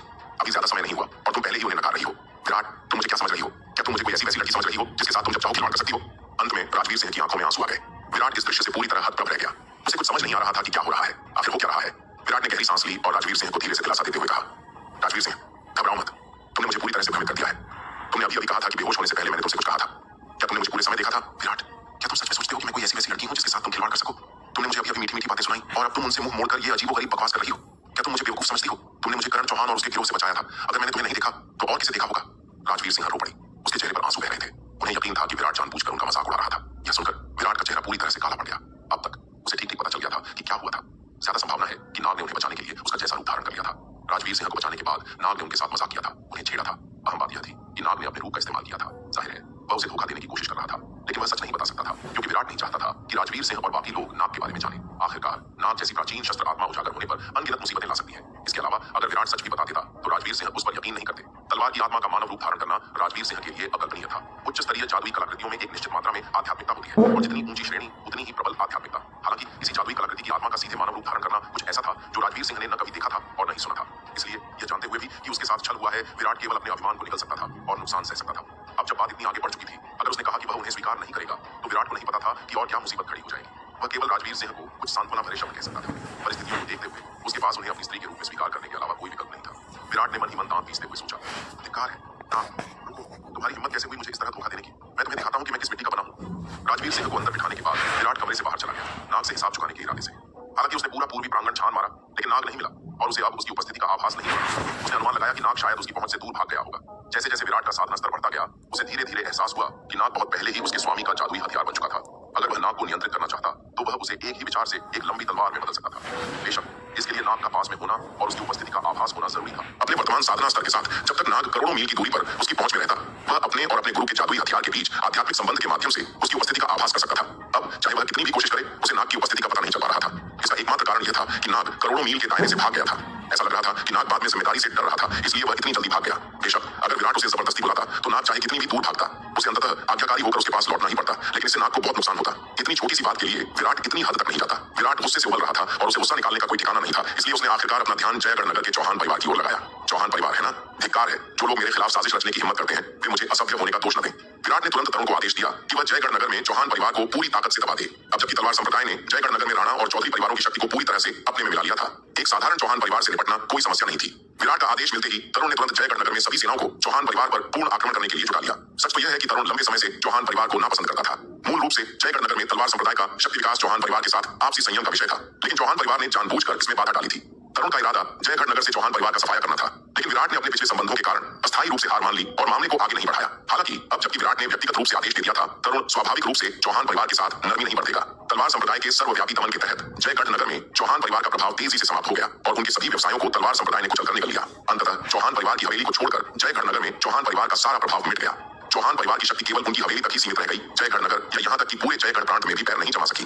हालांकि चौहान परिवार का पूरी तरह से सफाया नहीं हुआ था, लेकिन जयगढ़ नगर में अपने उद्योगों के समर्थन के बिना वे बिना स्रोत के पानी या बिना जड़ों वाले पेड़ की तरह थे। उनका पतन और विनाश अवश्यंभावी था। वास्तव में अगर जयगढ़ नगर में पवनगढ़ राजवंश की सेना न होती तो तलवार संप्रदाय को नगर स्वामी के भवन को कुछ सम्मान देना पड़ता। वे सीधे एक बड़ी सेना जुटाकर चौहान परिवार पर विजय प्राप्त कर सकते थे और उनका सफाया कर सकते थे। हालांकि जयगढ़ नगर आखिरकार पवनगढ़ राजवंश का ही एक शहर था और जाहिर तौर पर पवनगढ़ शाही परिवार की सेना द्वारा शासित था। तलवार संप्रदाय जयगढ़ नगर की सेना का खुलकर सामना नहीं कर सकता था। आखिरकार तलवार संप्रदाय उस समय शक्तिशाली तो था, लेकिन पवनगढ़ राजवंश जैसे विशालकाय के सामने वह अभी भी बहुत कमतर था। जयगढ़ नगर में चौहान परिवार के भवन में चौहान परिवार के मुखिया कैलाश चौहान को यह खबर मिलने के बाद बेहद उदास चेहरा दिखाई दिया। उसने कभी सोचा भी नहीं था कि जयगढ़ नगर में यह नई उभरती हुई शक्ति इतनी शक्तिशाली होगी। उनकी शक्ति ने चौहान परिवार एक को बवंडर की तरह घेर लिया, जिससे चौहान परिवार उनसे मुकाबला करने में पूरी तरह असमर्थ हो गया। उसे और भी अधिक आश्चर्य इस बात पर हुआ कि चौधरी परिवार, जो हमेशा राणा परिवार से दुश्मनी रखता था, चौहान परिवार पर आक्रमण करने के लिए उनके साथ क्यों जुड़ गया। इन तीनों शक्तियों के संयुक्त आक्रमण के सामने चौहान परिवार उसका सामना करने में असमर्थ था। कैलाश चौहान, चौधरी और राणा परिवारों के बीच गठबंधन से पूरी तरह चकित था। ऐसा लग रहा था कि चौहान परिवार अकेले अपनी वर्तमान दुर्दशा का समाधान नहीं कर सकता था और उसे पवनगढ़ शाही शहर के 5वें राजकुमार से मदद लेनी पड़ी। यदि यही स्थिति जारी रही तो चौहान परिवार ज्यादा समय तक नहीं टिक पाएगा। इसके सदस्य बिना किसी बाहरी आक्रमण के ही बिखर जाएंगे और नष्ट हो जाएंगे। चूंकि उनके जैसे बड़े परिवार प्रतिदिन भारी मात्रा में संसाधनों का उपभोग करते हैं, इसलिए आय के बिना पूरा परिवार मुश्किल से चल पाएगा और साधना संसाधनों से रहित ये शिष्य अंततः परिवार छोड़कर अन्य अवसरों की तलाश में निकल पड़ेंगे। पवनगढ़ अकादमी के भीतरी पश्चिमी प्रांगण में रोहन जग्गी ने कौशिक, करण चौहान और अन्य लोगों की रिपोर्ट सुनने के बाद तुरंत अपना सिर नीचे कर लिया और गहरी सोच में डूब गया। वह मुख्य हॉल में इधर उधर टहलता रहा और अपने फोल्डिंग पंखे को बार बार अपनी हथेली में थपथपाता रहा। कौशिक, किशन और करण चौहान सांस रोककर एक तरफ खड़े रहे, जोर से सांस लेने की हिम्मत नहीं जुटा पा रहे थे। रोहन जग्गी के सहज स्वभाव के बावजूद कौशिक और किशन जैसे जो लोग लंबे समय तक उसके अधीन काम कर चुके थे जानते थे कि यह सब एक दिखावा था। जब रोहन जग्गी सचमुच निर्दयी हो गया तो वह किसी और से भी ज्यादा क्रूर था। रोहन जग्गी की भौहें थोड़ी सी उड़ गईं। ये पहली बार था जब उसे लगा कि चीजें नियंत्रण से बाहर हो रही हैं। राजवीर सिंह पर हमला जाहिर है उसने खुद ही करवाया था। यहाँ तक कि करण चौहान भी एक ऐसा व्यक्ति था जिसे उसने खुद ही भर्ती किया था। विराट से निपटने के लिए उसने इतनी छोटी सी इज्जत की भी परवाह नहीं की। करण चौहान को संभालना विराट जितना मुश्किल नहीं था। जब रोहन जग्गी ने उसे भर्ती करने के लिए व्यक्तिगत रूप से उससे संपर्क किया तो करण चौहान ने तुरंत आत्मसमर्पण कर दिया और पूरी तरह से खुश दिखाई दिया। जब रोहन जग्गी ने करण चौहान को भर्ती किया तो उसने पूरे चौहान परिवार को भी 5वें राजकुमार के अधीन कर दिया। इससे पहले 7वें राजकुमार से निपटने में 5वें राजकुमार का पक्ष निर्णायक बढ़त रखता था, इसलिए रोहन जग्गी को अपना प्रभाव बढ़ाने में कोई दिलचस्पी नहीं थी। राणा परिवार के खिलाफ उसकी रणनीति का मुख्य उद्देश्य उनकी शक्ति को बाधित करना और यादव परिवार को अपने साथ घसीटना था। राणा परिवार की वास्तविक ताकत में उसकी कोई दिलचस्पी नहीं थी। हालांकि विराट से निपटने के लिए उसे पहल करने और विराट को हराने में सक्षम लोगों को अपने नियंत्रण में लाने के लिए हर संभव प्रयास करने के लिए मजबूर होना पड़ा। अप्रत्याशित रूप से उसकी सावधानीपूर्वक बनाई गई योजना विराट द्वारा आसानी से विफल कर दी गई। सबसे महत्वपूर्ण बात यह है कि कौशिक और अन्य लोगों के अनुसार विराट का साधना स्तर दिव्य गहन क्षेत्र के मध्य चरण से कहीं आगे था। कौशिक ने तो यह भी अनुमान लगाया कि विराट किसी प्रकार का स्वर्गीय पूज्य क्षेत्र विशेषज्ञ था। बेशक रोहन जग्गी कौशिक की बकवास पर विश्वास नहीं करता था। अगर विराट सचमुच स्वर्गीय पूज्य क्षेत्र विशेषज्ञ होता तो किशन और महाराज युद्धवीर दोनों बहुत पहले ही मर चुके होते। वे विराट की पकड़ से कैसे बच सकते थे। हालांकि रोहन जग्गी कौशिक की बातों पर विश्वास नहीं करता था, लेकिन उसे शक होने लगा कि विराट शायद अपनी साधना का स्तर छिपा रहा है, क्योंकि अगर विराट सचमुच दिव्य गहन क्षेत्र के मध्य चरण का मार्शल कलाकार होता तो कौशिक जैसे पृथ्वी पूज्य क्षेत्र के मार्शल कलाकार के सामने चुपचाप प्रकट होना, कौशिक की नजरों से ओझल होना उसके लिए असंभव होता। अत्यंत असाधारण प्रतिभा के साथ भी साधना में इतने बड़े अंतर को पाटना असंभव होगा। इसलिए भले ही विराट स्वर्गीय पूज्य क्षेत्र विशेषज्ञ न भी रहे हों, वे निश्चित रूप से केवल मध्य अवस्था दिव्य गहन क्षेत्र विशेषज्ञ से कहीं अधिक थे। हो सकता है कि वे पूज्य क्षेत्र में भी प्रवेश कर गए हों। ये पूरी तरह से अकल्पनीय नहीं था। आखिरकार दानव शंख फल खाने के बाद युवराज राणा की साधना में बहुत वृद्धि हुई थी और वे दिव्य गहन क्षेत्र के एक मार्शल कलाकार से अर्ध अवस्था पूज्य क्षेत्र में पहुंच गए थे। विराट की शक्ति युवराज राणा से कहीं अधिक है। शायद उन्हें उस प्राचीन खंडहर गुप्त क्षेत्र में कोई असाधारण अवसर प्राप्त हुआ और वे पूज्य क्षेत्र में प्रवेश कर गए। यदि विराट वास्तव में पूज्य क्षेत्र में प्रवेश कर गए हैं तो यह परेशानी का सबब होगा। पूज्य क्षेत्र में विराट और दिव्य गहन क्षेत्र में विराट द्वारा उत्पन्न खतरे की तुलना नहीं की जा सकती। तुम सब विराट और पूर्वी प्रांगण के लोगों पर कड़ी नजर रखो। अगर कोई गड़बड़ी हो तो मुझे तुरंत सूचित करो, लेकिन मेरे आदेश के बिना आप तुम्हें उन पर हमला करने की बिल्कुल भी अनुमति नहीं है। रोहन जग्गी रुका और कौशिक और बाकी लोगों को आदेश दिया। विराट से निपटने के लिए कोई नई रणनीति बनाने से पहले उसे फिर से समझना जरूरी था। उसे लगा कि विराट के बारे में उसकी पिछली समझ बहुत उथली, यहाँ तक कि एकतरफा भी थी। विराट से सचमुच लड़ने के बाद ही उसे एहसास हुआ कि विराट एक अथाह खाई की तरह था। जितना ज्यादा वह उसे समझता उतना ही वह अथाह लगता। अगर वे फिर से जल्दबाजी में काम करते तो वे विराट के सामने अपनी रणनीतियों और राजों को उजागर कर देते, जिससे उसे एक घातक प्रहार करने का मौका मिल जाता जो उल्टा असर डालता। इसलिए रोहन जग्गी अब विराट पर हमला करने की जल्दी में नहीं था, बल्कि उसने कुछ समय के लिए निरीक्षण करने और पहले विराट की पृष्ठभूमि के बारे में और जानने का फैसला किया। पवनगढ़ अकादमी का पूर्वी प्रांगण। राजवीर सिंह वाली घटना के बाद विराट भी 5वें राजकुमार के पक्ष से बहुत सावधान हो गया। ये लोग अपने कार्यों में मूलतः बेईमान थे और वह बहुत लापरवाह था। अगर नाग की वजह से ऐसा नहीं होता तो परिणाम अकल्पनीय होते। विराट ने तुरंत पूर्वी प्रांगण के सभी लोगों को पूर्वी प्रांगण के मार्शल आर्ट्स अखाड़े में बुलाया, अपने और 5वें और 7वें राजकुमारों के बीच के मतभेदों के बारे में बताया और अंत में सभी को चेतावनी दी कि वे किसी भी अप्रत्याशित घटना से बचने के लिए हाल ही में आसानी से बाहर न निकले। आखिरकार जब तक वे पूर्वी प्रांगण में रहेंगे और गुरु भूपति प्रभारी होंगे, कोई भी पूर्वी प्रांगण में उपद्रव करने की हिम्मत नहीं करेगा। हालांकि अगर राजवीर सिंह अकेले भाग जाती तो गुरु भूपति सबकी देखभाल नहीं कर पाते। आखिरकार गुरु भूपति अकेले ही थे और हर समय इतने सारे लोगों के मामलों पर नजर नहीं रख सकते थे। मंच पर विराट का गंभीर व्यवहार देखकर राजवीर सिंह को शर्मिंदगी महसूस हुई। वह लगभग दुश्मन के हाथों में पड़ गई थी और विराट के खिलाफ उनकी साजिश का मोहरा बन गई थी। अगर विराट उन्हें बचाने के लिए समय पर नहीं आता तो शायद वह न केवल अपनी मासूमियत खो देती बल्कि दुश्मन द्वारा उनके खिलाफ इस्तेमाल भी की जाती। उस स्थिति में वह सचमुच एक असहनीय स्थिति में होती। यह सोचकर राजवीर सिंह की बेचैनी बढ़ती गई। विराट ने राजवीर सिंह की ओर देखा और उनके बेचैन चेहरे को देखकर उन्हें दिलासा देने के लिए उनके कंधे पर थपथपाया